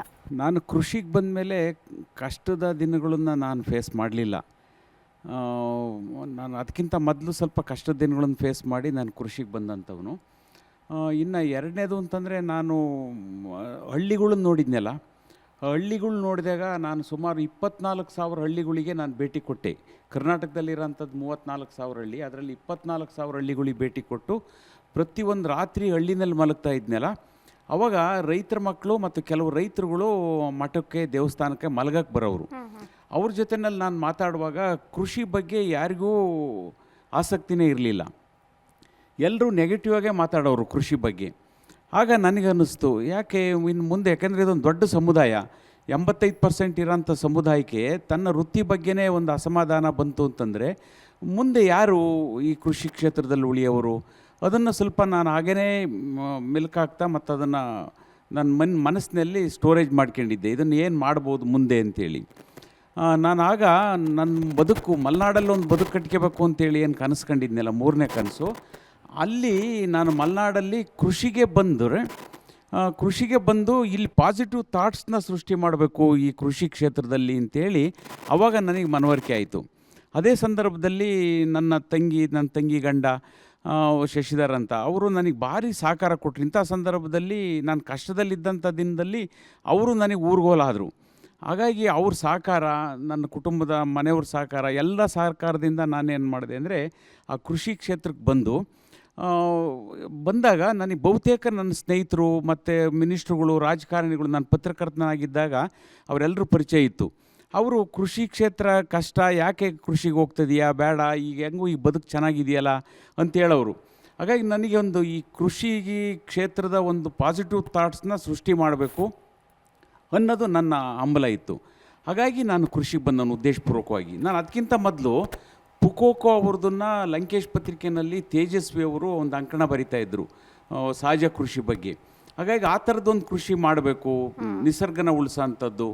ಅಷ್ಟೊತ್ತಿಗೆ ಸುಭಾಷ್ ಪಾಳೇಕರ್ ಅವ್ರದ್ದು ಆಂದೋಲನ ಪ್ರಾರಂಭ ಆಗಿತ್ತು. ಹಾಗಾಗಿ ಇದೆಲ್ಲದು ಸುಸ್ಥಿರವಾದಂಥ ಕೃಷಿ ಮತ್ತು ನಿಸರ್ಗಕ್ಕೆ ಹತ್ತಿರವಾದಂಥ ಕೃಷಿ ಇದನ್ನು ಮಾಡಬೇಕು ಅಂತೇಳಿ ಬಂದು, ಹಾಗಾಗಿ ಏನು ಕಷ್ಟ ಬಂತು ಆ ಕಷ್ಟನೆಲ್ಲ ನಿಭಾಯಿಸಿ ಸಂತೋಷದಲ್ಲೇ ಬಂದದ್ದು. ಜನ ನಮ್ಮ ಒಂದು ಸಾಮಾನ್ಯವಾಗಿ ನಾವೆಲ್ಲರೂ ಅನ್ಕೊಳ್ಳೋದಷ್ಟೇ, ಅಂದರೆ ರೈತರಿಗೆ ಎಷ್ಟು ಕಷ್ಟ ಇರುತ್ತೆ, ಎಷ್ಟು ಕಷ್ಟಪಡ್ತಾರೆ ಅಂತ. ಆದರೆ ಯಾವತ್ತೂ ಭೂಮಿ ತಾಯಿ ನಮ್ದವರು ಕಷ್ಟ ಕೊಡಲ್ಲ ಅಂತ ಅಲ್ವಾ, ಇರೋ ಕಷ್ಟ ಕೂಡ ಕಳಿತಾಳೆ ಭೂಮಿ ತಾಯಿ ಅನ್ನೋದಕ್ಕೆ ಚಂದ್ರಶೇಖರ್ ಅವರು ಒಂದು ಉದಾಹರಣೆ. ಸರಿ, ಈಗ ಮತ್ತೊಬ್ರು ಆತ್ಮೀಯರು ಮಾತಾಡಿದ್ದಾರೆ ನಿಮ್ಮ ಬಗ್ಗೆ, ನೋಡ್ಕೊಂಡು ಬರೋಣ. ನಾನು ಸಾಹಿತ್ಯ ಕ್ಷೇತ್ರದಲ್ಲೂ ಸ್ವಲ್ಪ ತೊಡಗಿಸ್ಕೊಂಡಿರೋದ್ರಿಂದ ಚಂದ್ರಶೇಖರ್ ಅವ್ರಿಗೂ ನನಗೂ ಒಡನಾಟ ತುಂಬ ಆತ್ಮೀಯವಾಗಿರ್ತಕ್ಕಂಥದ್ದು. ಚಂದ್ರಶೇಖರ್, ನೆನಪಿದೆಯಾ ನನ್ನ ವಿಚಾರ?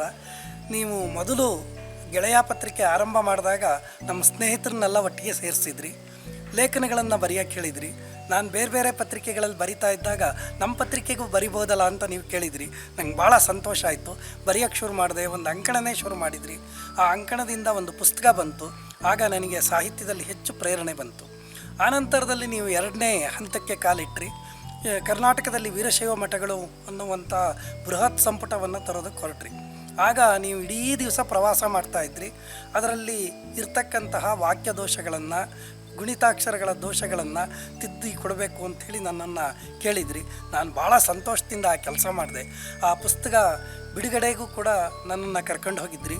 ಅದರ ಜೊತೆಗೆ ಆ ಪುಸ್ತಕದ ಸಂಪುಟವನ್ನು ನನಗೆ ಕೊಟ್ಟು ನೀವು ಹೆಚ್ಚಿನ ಗೌರವವನ್ನು, ಒಂದು ಧನ್ಯತಾ ಭಾವವನ್ನು ನನಗೆ ತಂದ್ರಿ.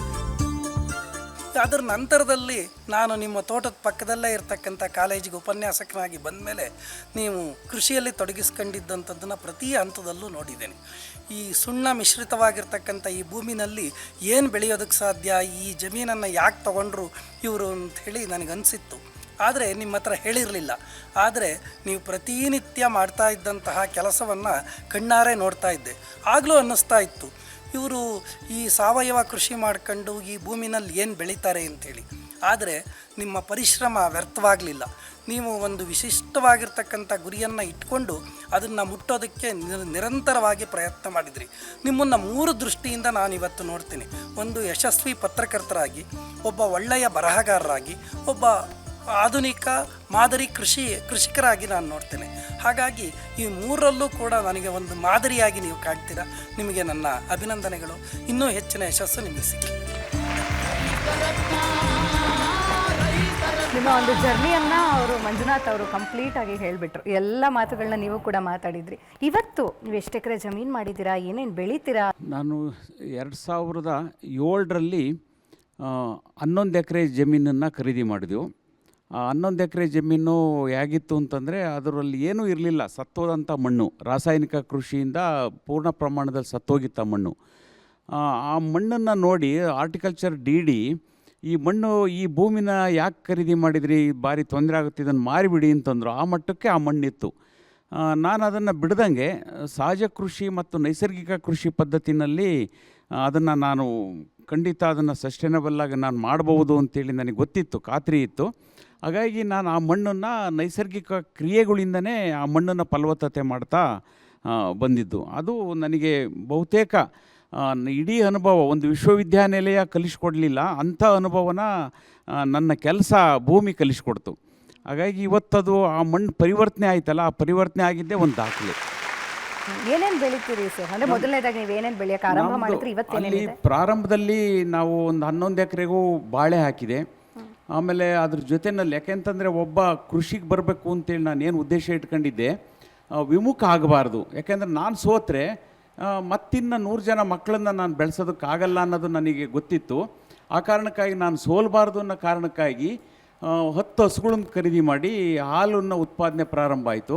10 ಎಕರೆಗೆ 11 ಎಕರೆಗೆ ಬಾಳೆ ಹಾಕಿದೆವು. ಅಲ್ಲಿ 1 ವರ್ಷದ ನಂತರ ಉತ್ಪಾದನೆ ಅಲ್ಲಿ ಪ್ರಾರಂಭ ಆಯಿತು. ಆಗ ನಾನು ನಮ್ಮ ಹಳ್ಳಿ ಸುತ್ತಮುತ್ತ ಇರೋಂಥ ಕೃಷಿಕ ಮಕ್ಕಳುಗಳು ಬೇರೆ ಬೇರೆ ನಗರದಲ್ಲಿ ಕೆಲಸಕ್ಕೆ ಹೋಗಿದ್ದರು.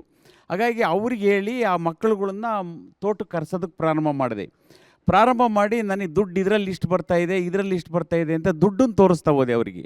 ನಿಮಗೆ ನಿಮ್ಮ ಅಪ್ಪ ಮಾಡಿರೋದು 15 ಎಕರೆ ಇದೆ, 20 ಎಕರೆ, 40 ಎಕರೆ ಇರೋಂಥ ಮಕ್ಕಳುಗಳಿದ್ರು. ಹಾಗಾಗಿ ನೀನು ಇಲ್ಲಿ ನನಗಿಂತನೂ 4 ಪಟ್ಟು ದುಡ್ಡು ಮಾಡ್ಬೋದಲ್ಲ, ಯಾಕೆ ನೀವು ಅಲ್ಲಿ ಹೋಗಿ 5,000 10,000 ಕೆಲಸಕ್ಕಿದ್ದೀರಿ ಅಂತೇಳಿ ಕರೆಸಿದಾಗ ಇರೋರು ಒಬ್ಬೊಬ್ಬರು ಮಕ್ಕಳು ಟೌನ್ ಸೇರಿದ್ರು. ಇವರು ಮುಂದೇನು ಅನ್ನೋ ಒಂದು ಪರಿಸ್ಥಿತಿ ಇತ್ತು. ಆ ಎಲ್ಲ ಮಕ್ಕಳುಗಳು ಮತ್ತೆ ಊರಿಗೆ ಬಂದರು. ಹಳ್ಳಿಗೆ ಬಂದು ಅಲ್ಲಿ ನನಗಿಂತನೂ ಸುಸ್ಥಿರವಾದಂಥ ಕೃಷಿನ ಅವ್ರು ಮಾಡ್ತಿದ್ದಾರೆ. ಅದು ನನಗಿಂತನೂ ಅವ್ರ ತಂದೆ ತಾಯಿಗಳಿಗೆ ಒಳ್ಳೆ ಭಾವನೆ ಬಂದಿದೆ. ನೋಡಿ, ಈಗಿನ ಕಾಲದಲ್ಲಿ ಎಲ್ಲ ಪೋಷಕರು ನಮ್ಮ ಮಕ್ಕಳು ಡಾಕ್ಟರ್ ಆಗಬೇಕು, ಇಂಜಿನಿಯರ್ ಆಗಬೇಕು, ಇತ್ತೀಚೆಗಂತೂ ಫಾರಿನ್ಗೆ ಹೋಗಬೇಕು ಅಂತೆಲ್ಲ ಆಸೆಗಳು ಪಡ್ತಾರೆ. ಆದರೆ ನಿಜವಾಗ್ಲೂ ನಮ್ಮ ಮಕ್ಕಳು ಕೃಷಿಕರಾದರೂ ಕೂಡ ಲೈಫ್ ಎಷ್ಟು ಸೆಟಲ್ಡ್ ಆಗಿ ಇಟ್ಕೊಳ್ಬೇಕು ಅನ್ನೋದನ್ನು ನೀವು ಬೇರೆ ಮಕ್ಕಳಿಗೂ ಹೇಳ್ಕೊಟ್ಟಿದ್ದೀರಿ. ಎನಿವೇ ಸರ್, ಮತ್ತೊಬ್ಬರು ಸ್ಪೆಷಲ್ ಗೆಸ್ಟ್ ಮಾತಾಡಿದ್ದಾರೆ ನಿಮ್ಮ ಬಗ್ಗೆ. ಬನ್ನಿ, ಮತ್ತೊಂದು ಭೇಟಿ ಇದೆ, ನೋಡೋಣ. ಸುಮಾರು 32 ವರ್ಷಗಳಿಂದ ನಾನು ಅವರು ತುಂಬ ಆತ್ಮೀಯರಾಗಿ ಬರ್ತಾ ಇದ್ದೀವಿ. ಹಿಂದೆ ಗೆಳೆಯ ಪತ್ರಿಕೆಯನ್ನು ನಾನು ಮತ್ತು ಅವರು ಪಾಲ್ದಾರಾಗಿ ನಡೆಸ್ತಾ ಇದ್ವಿ. ಗೆಳೆಯ ಸಂಜೆ ದಿನ ಪತ್ರಿಕೆಯನ್ನು ನಡೆಸ್ತಾ ಇದ್ವಿ. ಅದೇ ರೀತಿ ಆ ಪತ್ರಿಕೆಯನ್ನು ನಡೆಸುವಾಗ ನಾನು ಅವರು ಜೊತೆಯಲ್ಲಿ 12 ವರ್ಷಗಳ ಕಾಲ ಒಂದು ಬೇಲೂರು ರಸ್ತೆಯಲ್ಲಿ ಒಂದು ಮನೆಯಲ್ಲಿದ್ವಿ. ಅದನ್ನು ಚಂದ್ರಶೇಖರ್ ಅವರೇ, ನಿಮಗೆ ಅದು ನೆನಪಿದೆಯಾ? ಹಿಂದಿನ ಒಂದು ಕಹಿ ಘಟನೆ. ನಿಮಗೆ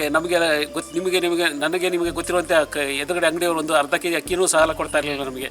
ಜೊತೆಗೆ ಪಕ್ಕದಲ್ಲಿದ್ದಂಥ ಭಟ್ರ ಕ್ಯಾಂಟೀನಲ್ಲಿ ಒಂದು 2 ಇಡ್ಲಿಯನ್ನು ಸಾಲ ಕೊಡ್ತಾ ಇರಲಿಲ್ಲ. ಅಂಥ ಒಂದು ಕಷ್ಟದ ಕಾಲದಲ್ಲಿ ನಾವು ಸಿಮೆಂಟ್ ಸ್ಟವ್ನಲ್ಲಿ ಅಡುಗೆ ಮಾಡ್ತಾಯಿದ್ವಿ. ಆ ಸಿಮೆಂಟ್ ಸ್ಟವ್ನಲ್ಲಿ ಅಡುಗೆ ಮಾಡಬೇಕಾದ್ರೆ ನೀವು ಎಣ್ಣೆ ಕಾದಿದೆ ಅಂತೇಳಿ ಸಾಸಿವೆ ಕಾಳು ಹಾಕ್ಕೊಂಡು ನೋಡ್ತಾಯಿದ್ರಿ. ಬಟ್ ಎಣ್ಣೆ ಕಾಯೋಕ್ಕೆ ಅಲ್ಲಿ ಎಣ್ಣೆ ಕಾಯ್ದಲ್ಲಿ ಜೊತೆಗೆ ಸೀಮೆ ಸ್ಟವ್ಗೆ ಎಣ್ಣೆ ಇರಲಿಲ್ಲ. ಅದೊಂದು ಕೈ ಘಟನೆ ನಿಮಗೆ ನೆನಪಿದೆಯಾ ಚಂದ್ರಶೇಖರ್ ಅವರೇ? ಮುಂದೆ ಹೋಗೋದಾದರೆ ನಿಮ್ಮ ಮದುವೆಯಲ್ಲಿ ನಾವು ಬೈಕ್ನಲ್ಲಿ ಹೋಗಿದ್ದೀವಿ, ನೀವು ಗಂಡು ಆಗೋ ದಿನ. ಅದನ್ನು ಒಂದು ದರೋಡೆಕಾರರು ಅಲ್ಲಿ ಅಜ್ಜಂಪುರ ಮತ್ತು ಬೀರೂರು ಮಧ್ಯೆ ರೈಲ್ವೆ ಸೇತುವೆ ಬರೀ 2 ಜನ ದರೋಡೆಕಾರರು ನಮಗೆ ಅಡ್ಡ ಹಾಕಿದ್ರು. ನಾವು ಬೈಕಲ್ಲಿ ಫಾಸ್ಟಾಗಿ ಓಡಿಸ್ಕೊಂಡು ತಪ್ಪಿಸ್ಕೊಂಡಿದ್ವು. ಅದು ಘಟನೆ ನೆನಪಿದೆಯಾ ಚಂದ್ರಶೇಖರ್ ಅವರೇ? ನೆನಪು ಮಾಡ್ಕೊಳ್ಳಿ. ಚಂದ್ರಶೇಖರ್ ಅವರೇ, ನೀವು ಒಂದು ಪುಸ್ತಕವನ್ನು ಬರೀತೀನಿ ಅಂತ ಪ್ರಾರಂಭ ಮಾಡಿದಾಗ ನಾವು ನಿಮಗೆ ತಮಾಷೆಗೆ ಕಂಡಿದ್ವಿ. ವೀರಶೈವ ಮಠಗಳು ಅಂತ ಪುಸ್ತಕ ಬರೀಬೇಕಾದ್ರೆ ನಾವು ಅವತ್ತಿನ ದಾನಿಗಳಾದ AM ಬಸವೇಗೌಡರ ಹತ್ರ ಹೋಗಿ ನಾವು 50,000 ರೂಪಾಯಿ ಡೊನೇಷನನ್ನು ಇಸ್ಕೊಂಬಂದು ನೀವು ಅವತ್ತೊಂದು ಪುಸ್ತಕ ಬಿಡುಗಡೆ ಮಾಡಿದರೆ ಅದೆಲ್ಲ ನೆನಪಿದೆಯಾ? ಆ ಪುಸ್ತಕದ ನಂತರ ನೀವು ಹುಮ್ಮಸ್ಸಿನಿಂದ ಮತ್ತು ಇಡೀ ರಾಜ್ಯ ತುಂಬ ಸುತ್ತಿ ವೀರಶೈವ ಮಠಗಳು ಪುಸ್ತಕ ಬರೆದು ಆ ಬಂದಂಥ ಲಾಭದಲ್ಲಿ ಇವತ್ತು ಮುಕ್ತಿ ಹೇಳಿ ಹತ್ರ ಒಂದು ಜಮೀನು ತೊಗೊಂಡು ಈ ಮಟ್ಟಕ್ಕೆ ಬೆಳೆದಿದ್ದೀರಾ. ತುಂಬ ಸಂತೋಷ ಆಗ್ತಾಯಿದೆ. ಎಸ್ ಚಂದ್ರಶೇಖರ್ ಅವರೇ, ಹಾಗೆ ಸ್ವಲ್ಪ ತಿರುಗಿ ನೋಡಿ.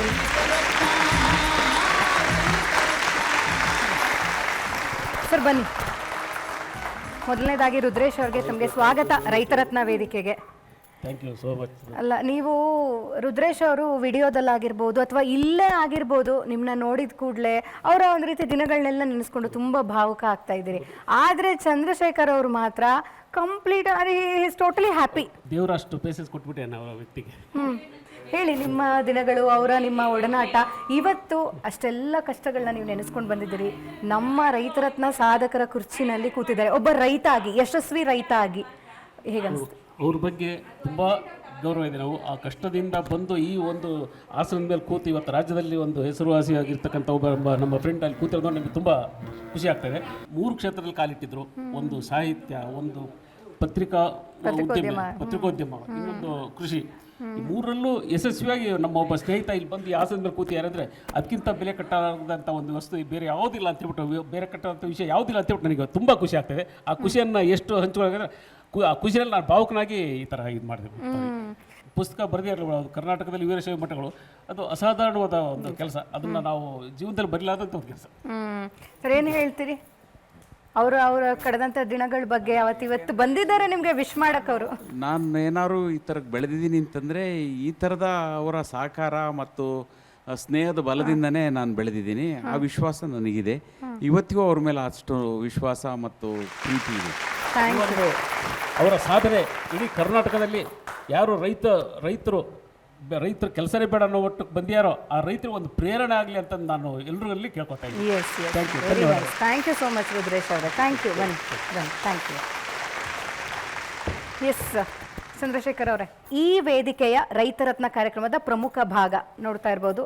ನಮ್ಮ ಎದುರುಗೆ ಕೃಷಿ ಕ್ಷೇತ್ರದಲ್ಲಿ ಗಣನೀಯ ಸಾಧನೆಯನ್ನ ಮಾಡ್ತಾ ಇರುವಂಥ ಸೇವೆಯನ್ನ ನಿರಂತರವಾಗಿ ಸಲ್ಲಿಸ್ತಾ ಬಂದಿರುವಂಥ ಎಷ್ಟೋ ಜನ ಯಂಗ್ಸ್ಟರ್ಸ್ಗೆ, ಕೃಷಿಕರಿಗೆ ಒಂದು ಮಾರ್ಗದರ್ಶಕರಾಗಿರುವಂಥ ಇಬ್ಬರು ತೀರ್ಪುಗಾರರಿದ್ದಾರೆ, ರಘುಪ್ರಸಾದ್ ಸರ್ ಹಾಗೂ ಚಿನ್ನಪ್ಪ ಸರ್ ಅವರು. ಇಬ್ಬರೂ ಕೂಡ ನಿಮ್ಮೊಂದಿಗೆ ಒಂದಷ್ಟು ಡಿಸ್ಕಷನ್ಸ್ನ ಮಾಡ್ತಾರೆ. ಅದ್ರ ಮೇಲೆ ನಮ್ಮ ರೈತರತ್ನದ ಮುಂದಿನ ದಿನಗಳು ನೀವು ಹೇಗೆ ಮುಂದುವರಿತೀರಿ ಅನ್ನೋದು ನಿಂತಿರುತ್ತೆ. ಸೊ ಎಸ್, ಇವಾಗ over to judges, Raghu sir ಹಾಗೆ ಚಿನ್ನಪ್ಪ ಸರ್. ಚಂದ್ರಶೇಖರ್ ಸರ್ ಅವರೇ, ನಮ್ಮೆಲ್ಲ ವೀಕ್ಷಕರ ಪರವಾಗಿ ತಮಗೆ ಮತ್ತೊಂದು ಸಾರಿ ನಮಸ್ಕಾರಗಳನ್ನು ಸಲ್ಲಿಸ್ತಾ ಇದ್ದೀನಿ. ನಿಮಗೆ ವಿಶೇಷವಾದಂಥ ಅಭಿನಂದನೆಗಳನ್ನು ನಾನು ಹೇಳಬೇಕು. ಯಾಕಂತ ಹೇಳಿದರೆ, ಒಂದು, ನೀವು ಕೃಷಿ ಕ್ಷೇತ್ರದಲ್ಲಿ ಬಹಳಷ್ಟು ಗಣನೀಯವಾದಂಥ ಸಾಧನೆಯನ್ನು ಮಾಡಿ ರಾಜ್ಯ ಮಟ್ಟದ ಪ್ರಶಸ್ತಿಗಳಿಗೆ ಅರ್ಹರಾಗಿದ್ದೀರಿ ಮತ್ತು ಅದನ್ನು ಪಡ್ಕೊಂಡಿದ್ದೀರಿ. ಒಂದು ಕಡೆದು ಪಡೆದಂಥ ಅನುಭವಗಳನ್ನು, ಮಾಡಿದಂಥ ಸಾಧನೆಯನ್ನು ಭಾಳ ವ್ಯವಸ್ಥಿತವಾಗಿ ಸುಂದರವಾಗಿ ಹೇಳುವಂಥ ಕಲೆ ಕೂಡ ನಿಮ್ಮಲ್ಲಿದೆ ಅಲ್ವಾ ಮೇಡಮ್ ಅವರೇ? ಅದನ್ನು ಭಾಳ ಚಂದ ನೀವು ಹಂಚ್ಕೊಳ್ತಾ ಇದ್ದೀರಿ. ಅದು ಭಾಳ ನಮಗೆಲ್ಲ ಪ್ರೇರಣೆ ಕೊಡ್ತಾ ಇದೆ. ನಾನು ನೀವಿಷ್ಟೆಲ್ಲ ಸುಂದರವಾಗಿ ಮಾತಾಡೋದಕ್ಕೆ ಏನು ಕಾರಣ ಅಂತ ನಾನು ಭಾವಿಸ್ಕೊಂಡಿದ್ದೇನೆ ಅಂದರೆ, ಸರಿ ಇದ್ದರೆ ಹೇಳಿ, ನೀವು ಸಾಹಿತ್ಯದ ಓದುಗರಾಗಿದ್ದರಿಂದ ಆ ಸಾಹಿತ್ಯ ನಿಮಗೆ ಈ ರೀತಿಯಾಗಿ ಮಾತನಾಡುವಂಥ ಒಂದು ಕಲೆಯನ್ನು ಕಲಿಸಿದೆ ಅಂತ ನನಗನ್ನಿಸ್ತದೆ. ಖಂಡಿತ ಸರ್. ಅಲ್ವಾ ಸರ್? ಈಗ ತಾವು ನೈಸರ್ಗಿಕ ಕೃಷಿ ಅಂತ ಇಟ್ಟುಕೊಂಡು ಆ ಪರಿಕಲ್ಪನೆ ಮುಖಾಂತರ ಸಾಕಷ್ಟು ಸಾಧನೆಯನ್ನು ಮಾಡಿದ್ದೀರಿ. ನಿಮ್ಮ ಒಂದು ವಿಟಿಯನ್ನು ನೋಡುವಾಗ ನಮಗೆ ಕಂಡು ಬಂತು, ಕೈಯಿಂದ ಹಿಂಗೆ ನೀವು ಮಣ್ಣನ್ನು ತೋರಿಸ್ತಾ ಇದ್ದೀರಿ. ನಮಗೆ ನೋಡುವಾಗಲೇ ಗೊತ್ತಾಗ್ತಿದೆ ಅದು ಅಷ್ಟು ಮೃದುತ್ವವನ್ನು ಪಡ್ಕೊಂಡಿದೆ ಅಂತ. ಆ ಮೃದುತ್ವಕ್ಕೆ ಮುಖ್ಯವಾದಂಥ ಕಾರಣ ಏನಿರ್ಬೋದು ಅಂತಂದು ತಮ್ಮ ಅನುಭವದ ಆಧಾರದ ಮೇಲೆ ತಾವು ಹೇಳ್ತೀರಿ? ಸರ್, ಅದಕ್ಕೆ ಮುಖ್ಯವಾದ ಕಾರಣ, ನಾನು ಪ್ರಾರಂಭದಲ್ಲಿ ಆ ಮಣ್ಣು ಭಾರಿ ಗಡ್ಸಾಗಿತ್ತು. ಯಾವಾಗ ಸಮಾನವಾಗಿ ಮುಚ್ಚಿಗೆ ಮಾಡ್ತಾ ಹೋದೆ ನಿರಂತರವಾಗಿ, ಮತ್ತೆ ಅಲ್ಲಿಗೆ ಸಾವಯವದ ಆ ಮುಚ್ಚಿಗೆ ಮೂಲಕವಾಗಿ ಸಾವಯವದ ವಸ್ತುಗಳು ಆ ಮಣ್ಣಿಗೆ ದೊರಕ್ತಾ ಹೋಯಿತು. ಅಲ್ಲಿ ಡೈವರ್ಸಿಟಿ ಕ್ರಿಯೇಟ್ ಆಯಿತು. ಆ ಡೈವರ್ಸಿಟಿ ಕ್ರಿಯೇಟ್ ಆಗಿದ್ದರಿಂದ ಆ ಪ್ರಾಣಿ ಸಂಕುಲಗಳು ಏನು ಮಣ್ಣಲ್ಲಿ ವಾಸ ಮಾಡೋಂಥ ಮಣ್ಣು ಜೀವಿಗಳು ಏನು ಅಲ್ಲಿ ಕೆಲಸ ಮಾಡೋದಕ್ಕೆ ಪ್ರಾರಂಭ ಮಾಡಿದವು. ಹಾಗಾಗಿ ಮಣ್ಣು ಸಹಜವಾಗಿ ಮೃದುತ್ವ ಪಡಿತಾ ಹೋಯಿತು. ಆಮೇಲೆ ಡೈವರ್ಸಿಟಿನಲ್ಲಿ ಸಸ್ಯವರ್ಗ ಏನು ಅಲ್ಲಿ ಡೆವಲಪ್ ಆಯಿತು, ಅದು ಡೆವಲಪ್ ಆಗಿ ಮತ್ತು ಅಲ್ಲಿ ಹುಟ್ಟು ಸಾವು ಅಲ್ಲೇ ನಿರಂತರವಾಗಿ ನಡೀತದ್ರಿಂದ ಆ ಮಣ್ಣು ಮೃದುತ್ವ ಪಡೆಯೋದಕ್ಕೆ ಅದು ಒಂದು ಸಹಕಾರ ಆಯಿತು. ಯಾಕೆಂತಂದ್ರೆ ಅಷ್ಟು ಬಯೋಮಾಸು ಮಣ್ಣಲ್ಲಿ ಸೃಷ್ಟಿಯಾಗಿದ್ದರಿಂದ ನಮಗೆ ಆರ್ಗ್ಯಾನಿಕ್ ಕಾರ್ಬನ್ನು ಸಮ ಪ್ರಮಾಣದಲ್ಲಿ ಹೆಚ್ಚಾಗ್ತಾ ಹೋಯಿತು. ಆ ಕಾರಣದಿಂದ ಆಯಿತು. ಆಮೇಲೆ ಅಲ್ಲಿ 3 ಕ್ರಿಯೆಗಳು ನಡೀತಾ ಹೋದು. ಫಿಸಿಕಲ್ ಕ್ರಿಯೆ ಮತ್ತು ಕೆಮಿಸ್ಟ್ರಿ ಮತ್ತು ಬಯಾಲಜಿ 3 ಕ್ರಿಯೆಗಳಲ್ಲಿ ನಡೀತಾ ಹೋದು. ಆ ಮಣ್ಣು ಜೀವಿಗಳು ಏನು ಓಡಾಟ ಪ್ರಾರಂಭ ಮಾಡಿದವು, ಮಣ್ಣು ಸಡಲವಾಯಿತು. ಆಮೇಲೆ ಅಲ್ಲಿ ಕೆಮಿಕಲ್ ಕ್ರಿಯೆಗಳು ನಡೀತಾ ಹೋದು. ಆ ಮಣ್ಣು ಜೀವಿಗಳ ಮಲ, ಮೂತ್ರ, ಬೆವರು ಇದೆಲ್ಲದರ ಕಾರಣದಿಂದ ಮಣ್ಣು ಮೃದುತ್ವ ಪಡಿತಾ ಹೋಯಿತು. ಇನ್ನು ಫಿಸಿಕಲ್ ಕ್ರಿಯೆ, ಅದರ ಹುಟ್ಟು ಸಾವು ಏನಲ್ಲಿ ಆ ಮಣ್ಣಲ್ಲಿ ನಡೀತಾ ಹೋಯಿತು, ಆ ಹುಟ್ಟು ಸಾವಿನಿಂದ ಮತ್ತೆ ಅಲ್ಲಿ ಮಣ್ಣು ಮೃದುತ್ವ ಪಡೆಯೋದಕ್ಕೆ ಸಾಧ್ಯತೆ ಆಯಿತು. ವಿಜ್ಞಾನ ಕೂಡ ಇದನ್ನೇ ಹೇಳ್ತದೆ. ಅಂದರೆ ನೀವು ವೈಜ್ಞಾನಿಕ ತಳಹದಿಯನ್ನು ಸರಿಯಾಗಿ ತಿಳ್ಕೊಂಡು ಕೃಷಿಗೆ ಇಳಿದಿರಿ ಅಂತಂದು ನಿಮ್ಮ ಮಾತಿನಿಂದ ತಿಳಿದು ಬರ್ತದೆ. ಇನ್ನೊಂದು ಬಹಳ ಮುಖ್ಯವಾದಂಥ ಪ್ರಶ್ನೆಯನ್ನು ನಾನು ನಿಮಗೆ ಕೇಳಬೇಕು. ನೀವು ಮುಚ್ಚುಮರೆಯಲ್ಲದೆ ಉತ್ತರ ಹೇಳಿಬಿಡಿ ನಮಗೆ, ಆಯಿತಾ? ತಾವು ಚಿಕ್ಕಮಗಳೂರಂಥ ಮಲೆನಾಡು ಪ್ರದೇಶದಲ್ಲಿ ಇದ್ಕೊಂಡು ಹೆಚ್ಚು ಮಳೆ ಬೀಳ್ತಕ್ಕಂಥ ಪ್ರದೇಶದಲ್ಲಿ ತೋಟಗಾರಿಕೆ ಬೆಳೆಯನ್ನು ಮಾಡಿದಿರಿ. ಅಲ್ಲಿ ನೈಸರ್ಗಿಕ ಕೃಷಿಯನ್ನು ಅಳವಡಿಸಿಕೊಂಡು ಯಶಸ್ವಿಯಾಗಿದ್ದೀರಿ. ಇದೇ ಪರಿಕಲ್ಪನೆಯನ್ನು, ಇದೇ ತತ್ವ ಸಿದ್ಧಾಂತವನ್ನು ಕ್ಷೇತ್ರ ಬೆಳೆಗಳು, ಆಹಾರ ಧಾನ್ಯಗಳ ಬೆಳೆಗಳಿದಾವಲ್ಲ ಅಂಥ ಬೆಳೆಗಳು, ಬಯಲು ಸೀಮೆಯ ಬೆಳೆಗಳು ಅಂಥಲ್ಲಿ ಅಳವಡಿಸ್ಕೊಳ್ಳೋದಕ್ಕೆ ಸಾಧ್ಯ ಆಗ್ತದೆ ಅಂತಂದು ನೀವೇನು ಸಾವಿರಾರು ಹಳ್ಳಿಗಳನ್ನು ಕರ್ನಾಟಕದಾದ್ಯಂತ ಓಡಾಡಿ ಭೇಟಿ ಕೊಟ್ಟಿದ್ದೀರಲ್ಲ, ಇಡೀ ನಮ್ಮ ಭೂಪ್ರದೇಶವನ್ನು ಮತ್ತು ನಮ್ಮ ಕೃಷಿ ಹವಾಮಾನ ಸ್ಥಿತಿಯನ್ನು ತಾವು ಸರಿಯಾಗಿ ತಿಳ್ಕೊಂಡಿದ್ದೀರಾ. ಆ ಆಧಾರದ ಮೇಲೆ ಇದು ಎಲ್ಲ ವಲಯದಲ್ಲೂ ಎಲ್ಲ ಕೃಷಿ ಭೂಮಿಗಳಿಗೂ ಎಲ್ಲ ಸನ್ನಿವೇಶಗಳನ್ನು ಅನ್ವಯ ಆಗ್ತಕ್ಕಂಥ ಸಿದ್ಧಾಂತ ಅನಿಸ್ತದ ಅಂತ ನೀವು ಹೇಳೋದು ನಮಗೆ ಭಾಳ ಮುಖ್ಯ. ಯಾಕಂತ ಹೇಳಿದರೆ ವೀಕ್ಷಕ ಬಾಂಧವರು ಎಲ್ಲ ಕಾರ್ಯಕ್ರಮ ನೋಡ್ತಾ ಇದ್ದಾರೆ, ನಿಮ್ಮಿಂದ ಪ್ರೇರಣೆ ಪಡ್ಕೊಂಡು ಅವರು ಕೂಡ ಈ ಕೃಷಿಗೆ ಬರಬೇಕಾಗಿದೆ. ಇದಕ್ಕೆ ನನಗೆ ಉತ್ತರ ಬೇಕಾಗಿದೆ ನಮ್ಮ ಕಡೆಯಿಂದ. ಸರ್, ನೈಸರ್ಗಿಕ ಕೃಷಿ ಅಥವಾ ಸಹಜ ಕೃಷಿ ಅಂತೇನಿದೆ, ಅದು ಎಲ್ಲ ಮಣ್ಣಲ್ಲಿ ಎಲ್ಲ ಹವಾಗುಣದಲ್ಲಿ ಮಾಡ್ಬೋದಾದಂಥ ಕೆಲಸ ಇದು. ಯಾಕೆಂತಂದರೆ ಆಯಾ ವಾತಾವರಣಕ್ಕೆ ಅನುಗುಣವಾಗಿ ನಾವು ನೇಚರ್ನ ಕ್ರಿಯೇಟ್ ಮಾಡಿದ್ವು ಅಂತಂದರೆ ಸಹಜವಾಗಿ ಅಲ್ಲಿ ಬೆಳೆಯೋಂಥ ಬೆಳೆಗಳು ಸಹಜವಾಗಿ ಬೆಳೀತಾ ಹೋಗ್ತವೆ. ಇದು ಒಂದು ನಾನು ಕಂಡುಕೊಂಡಂಥ ಸತ್ಯ. ಇನ್ನು ನಾನು ಮಲೆನಾಡಾಗಿರೋದ್ರಿಂದ ತೋಟಗಾರಿಕಾ ಬೆಳೆಗಳನ್ನು ನಾನು ಬೆಳೆದಿದ್ದೀನಿ ಅಂತೇಳಿ ಹೇಳಿದ್ರಿ. ಅದ್ರ ಜೊತೆಯಲ್ಲಿ ನಾನು ಆಹಾರ ಬೆಳೆಗಳನ್ನು ಬೆಳಿತೀನಿ. ಯಾಕೆಂದರೆ ನಾನು ಬಹುತೇಕ ಓದಂಥ ಕಡೆ, ಉಪನ್ಯಾಸಕ್ಕೆ ಹೋದಂಥ ಕಡೆ, ತರಬೇತಿಗೆ ಹೋದಂಥ ಕಡೆ, ನೀವೇನೋ ಮಲೆನಾಡಲ್ಲಿದ್ದೀರಿ, ಅಲ್ಲಿ ನೀವು ಬೆಳಿಬೋದು, ನೀರು ಸಾಕಷ್ಟು ಸಿಗುತ್ತೆ ಅಂತೇಳಿ ಹೇಳೋರು. ನಿಮ್ಗೆ 12 ಎಕರೆ ಜಮೀನಿದೆ, ಬೆಳಿತೀರಿ, ನಾವು 1 ಎಕರೆ 2 ಎಕರೆ ಇರೋರು ಏನು ಮಾಡಬೇಕು ಅನ್ನೋದು ಪ್ರಶ್ನೆ ಬಹುತೇಕ ಕಡೆ ನನಗೆ ಬಂತು. ಆಗ ನಾನೇನು ಮಾಡಿದೆ ಅಂತಂದರೆ, ಅಂಥ ಬೆಳೆಗಾರರಿಗೆ, ಒಬ್ಬ ಸಣ್ಣ ಬೆಳೆಗಾರ 1 ಎಕರೆ 2 ಎಕರೆ ಹಿಡುವಳಿ ಇರೋಂಥ ಒಬ್ಬ ಬಡ ರೈತ ಹೇಗೆ ಅವನ್ನ ತನ್ನ ಸಸ್ಟೈನಬಲ್ಲಾಗಿ ಬದುಕ್ಬೋದು, ಸುಸ್ಥಿರವಾಗಿ ಬದುಕ್ಬೋದು ಅಂತ ತೋರಿಸ್ಕೊಡೋದಕ್ಕಾಗಿ ಧನ ಧಾನ್ಯ ಉತ್ಪಾದನಾ ಕ್ಷೇತ್ರ ಅಂತ ಒಂದು ಮಾಡಿದೆ 1 ಎಕರೆ ಪ್ರದೇಶದಲ್ಲಿ. ಅಲ್ಲಿ ಆರ್ಥಿಕ ಬೆಳೆಗಳು ಮತ್ತು ಆಹಾರ ಬೆಳೆಗಳನ್ನು ಕಂಪೋಸ್ ಮಾಡಿದ್ದು. ಅದು 6 ವರ್ಷದ ನಂತರ ಒಬ್ಬ ಬಡ ರೈತ ವರ್ಷಕ್ಕೆ ಕನಿಷ್ಠ 8 ರಿಂದ 12 ಲಕ್ಷ ರೂಪಾಯಿ ವರಮಾನನ 1 ಎಕರೆಯಲ್ಲಿ ಪಡಿಬೋದು. ಮತ್ತು ಆತನ ಮನೆಗೆ ಬೇಕಾಗುವಷ್ಟು ಆಹಾರ ಧಾನ್ಯಗಳು ಸಮೃದ್ಧಿಯಾಗಲ್ಲಿ ದೊರಿಬೇಕು. ಅದು ದ್ವಿದಳ ಧಾನ್ಯದ ಬೆಳೆಗಳಿರ್ಬೋದು, ಆಹಾರ ಧಾನ್ಯದ ಬೆಳೆಗಳು ಎಲ್ಲದೂ ಸಿಗಬೇಕು ಅಂತೇಳಿ ಮಾಡಿದ್ದು. ಅದು ಮಾಡಿದ ಪ್ರಾರಂಭದ ಹಂತದಲ್ಲೇ VT ಎಲ್ಲ ಇದೆ. ಅದು ಆ ಪ್ರಾರಂಭದ ಹಂತದಲ್ಲೇ ಚಲುವರಾಯ ಸ್ವಾಮಿಯವರು ನನ್ನ ತೋಟಕ್ಕೆ ಅದನ್ನು ನೋಡಬೇಕಾಗೇ ಬಂದರು.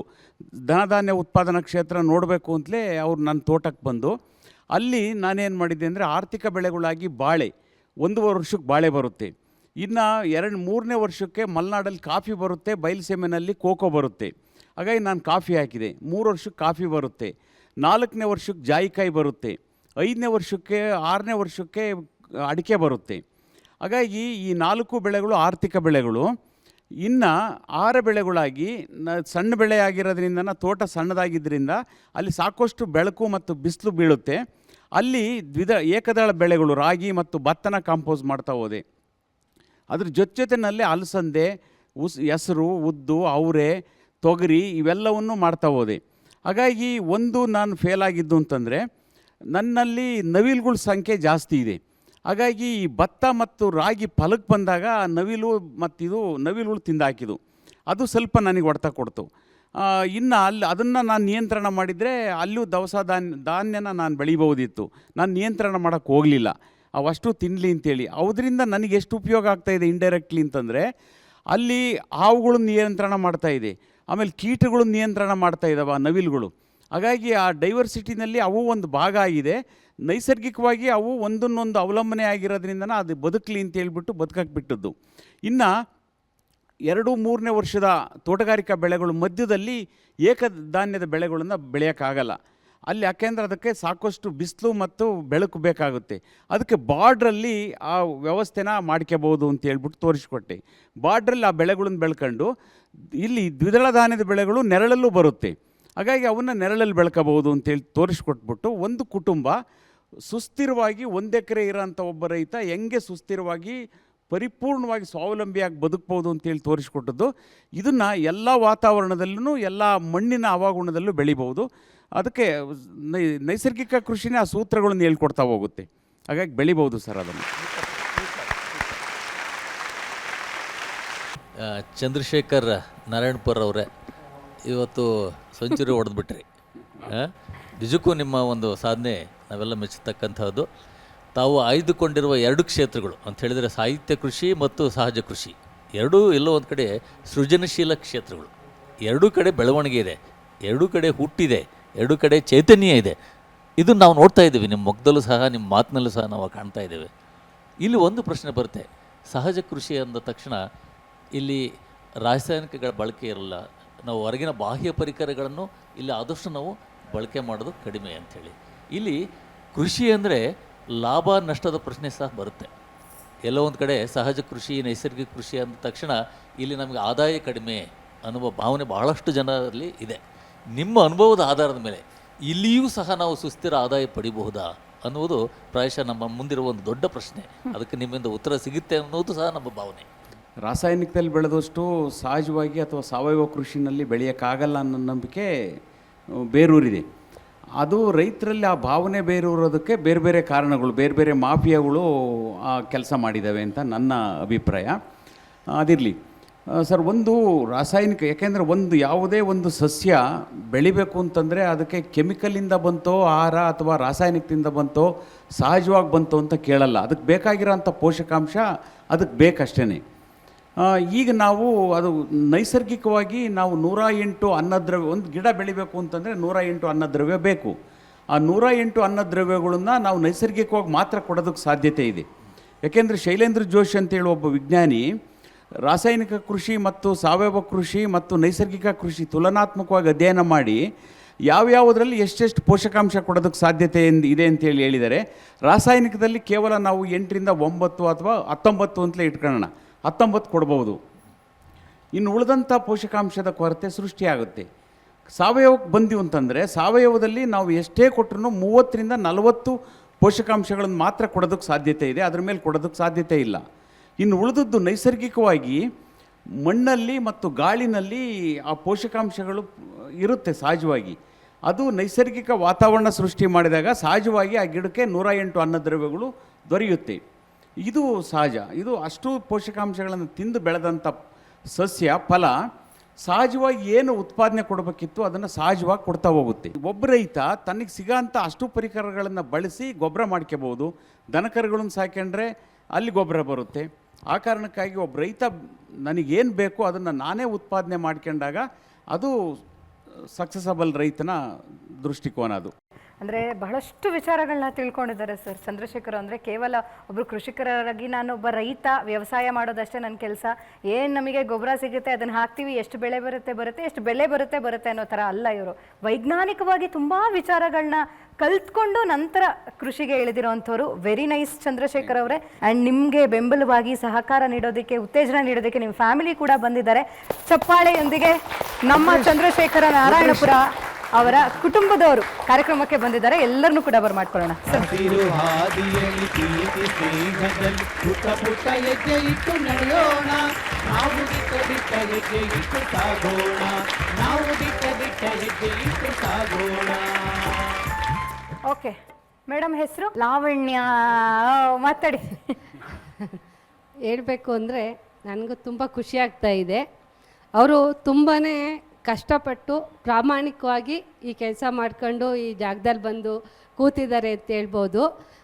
ನಮ್ಮ ಆ ಭಾಗದಲ್ಲೆಲ್ಲ ಅವರು ಸುಮಾರು ಗುಂಪುಗಳೆಲ್ಲ ಮಾಡಿ ಅವ್ರಿಗೆಲ್ಲ ತುಂಬಾ ಸಹಾಯ ಮಾಡ್ಕೊಂಡು ಬಂದಿದ್ದಾರೆ.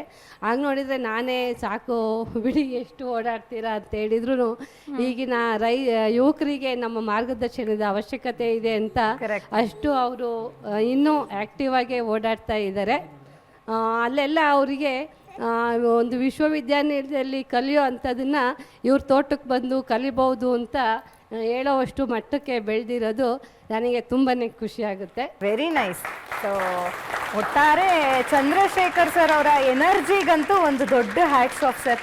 ಎಲ್ಲ ಯುವಕರನ್ನ ನಿಮ್ಮ ಮುಂದೆ ನೀವು ಆಳಿಸ್ಬಿಡ್ಬೇಕು, ಅಷ್ಟು ಎನರ್ಜಿ ಈ ವಯಸ್ಸಿನಲ್ಲೂ ಕೂಡ. ಅದು ಕೃಷಿ ಮಾಡ್ಕೊಂಡು ಬಂದ ಖುಷಿಯ ಎನರ್ಜಿ ಇದೆಯಲ್ಲ, ಸದಾಕಾಲ ಹೀಗೆ ಇರಲಿ, ಎಲ್ಲರಿಗೂ ಕೂಡ ಒಳ್ಳೆಯದಾಗಲಿ. ನಿಮ್ಮ ಈ ಕೃಷಿ ಚಟುವಟಿಕೆಗಳು ಹೀಗೆ ಮುಂದುವರಿಲಿ.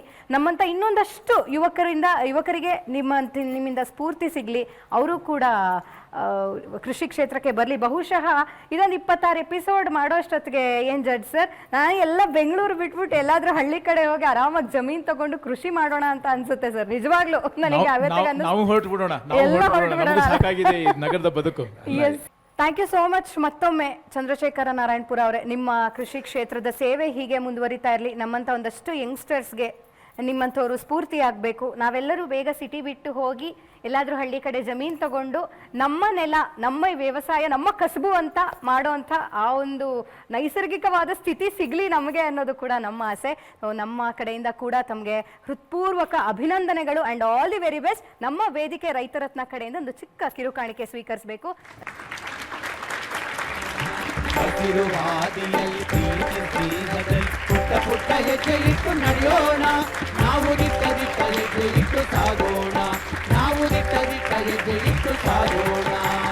ಹಸಿರು ಹಾದಿಯಲ್ಲಿ ಪ್ರೀತಿ ಸ್ನೇಹದಲ್ಲಿ ಪುಟ್ಟ ಪುಟ್ಟ ಹೆಜ್ಜೆ ಇಟ್ಟು ನಡೆಯೋಣ, ನಾವು ದಿಟ್ಟ ದಿಟ್ಟ ಹೆಜ್ಜೆ ಇಟ್ಟು ಸಾಗೋಣ, ನಾವು ದಿಟ್ಟ ದಿಟ್ಟ ಹೆಜ್ಜೆ ಇಟ್ಟು ಸಾಗೋಣ, ನಾವು ದಿಟ್ಟ ದಿಟ್ಟ ಹೆಜ್ಜೆ ಇಟ್ಟು ಸಾಗೋಣ, ನಾವು ಇವತ್ತಿನ ನಮ್ಮ ರೈತ ರತ್ನದ ಮೊದಲನೇ ಅತಿಥಿ ಅನ್ನೋದಕ್ಕಿಂತ ನಾವು ಹೇಳ್ತಾ ಬರ್ತಿದೀವಿ, ನಮ್ಮ ರಿಯಾಲಿಟಿ ಶೋನಲ್ಲಿ ಸೆಲೆಬ್ರಿಟಿ ಅಂದ್ರೆ ಅದು ನಮ್ಮ ಅನ್ನದಾತರು ಅಂತ. ಚಂದ್ರಶೇಖರ್ ನಾರಾಯಣಪುರ ಅವರಿದ್ರು, ಚಿಕ್ಕಮಗಳೂರಿಂದ ಬಂದಿದ್ರು. ಅವರು ಫಾಲೋ ಮಾಡ್ಕೊಂಡು ಬರ್ತಾ ಇರುವಂತಹ ಸಮಗ್ರ ಕೃಷಿ ಆಗಿರ್ಬೋದು, ನೈಸರ್ಗಿಕ ಕೃಷಿ ಆಗಿರ್ಬೋದು, ಎಲ್ಲದರಿಂದ ಯಾವ ರೀತಿ ಮಹತ್ವಗಳಿದೆ, ಜೊತೆಗೆ ಯಾವ್ದನ್ನ ಫಾಲೋ ಮಾಡ್ಕೊಂಡು ಬಂದ್ರು, ಏನೇನು ಟೆಕ್ನಿಕ್ಯಾಲಿಟೀಸ್ ಇದೆ, ಎಲ್ಲವನ್ನ ವಿಭಿನ್ನವಾಗಿ ವಿಶೇಷವಾಗಿ ಜೊತೆಗೆ ನಮ್ಮ ವೀಕ್ಷಕರಿಗೆ ಅರ್ಥ ಆಗೋ ರೀತಿ ಇವತ್ತು ಬಹಳಷ್ಟು ವಿಚಾರಗಳನ್ನ ತಿಳ್ಕೊಂಡ್ವಿ. ಮತ್ತೊಬ್ಬ ಸೆಲೆಬ್ರಿಟಿ ರೈತನೊಂದಿಗೆ ಮುಂದಿನ ರೈತ ರತ್ನ ಕಾರ್ಯಕ್ರಮದಲ್ಲಿ ನಿಮ್ಮ ಭೇಟಿ. ಅಲ್ಲಿವರೆಗೂ ನೋಡ್ತಾ ಇರಿ ನಮ್ಮೆಲ್ಲರ ನೆಚ್ಚಿನ ಚಂದನ ವಾಹಿನಿಯನ್ನ. ನಾವು ಹೋಗಿ ಬರ್ತೀವಿ. ತಮ್ಮೆಲ್ಲರ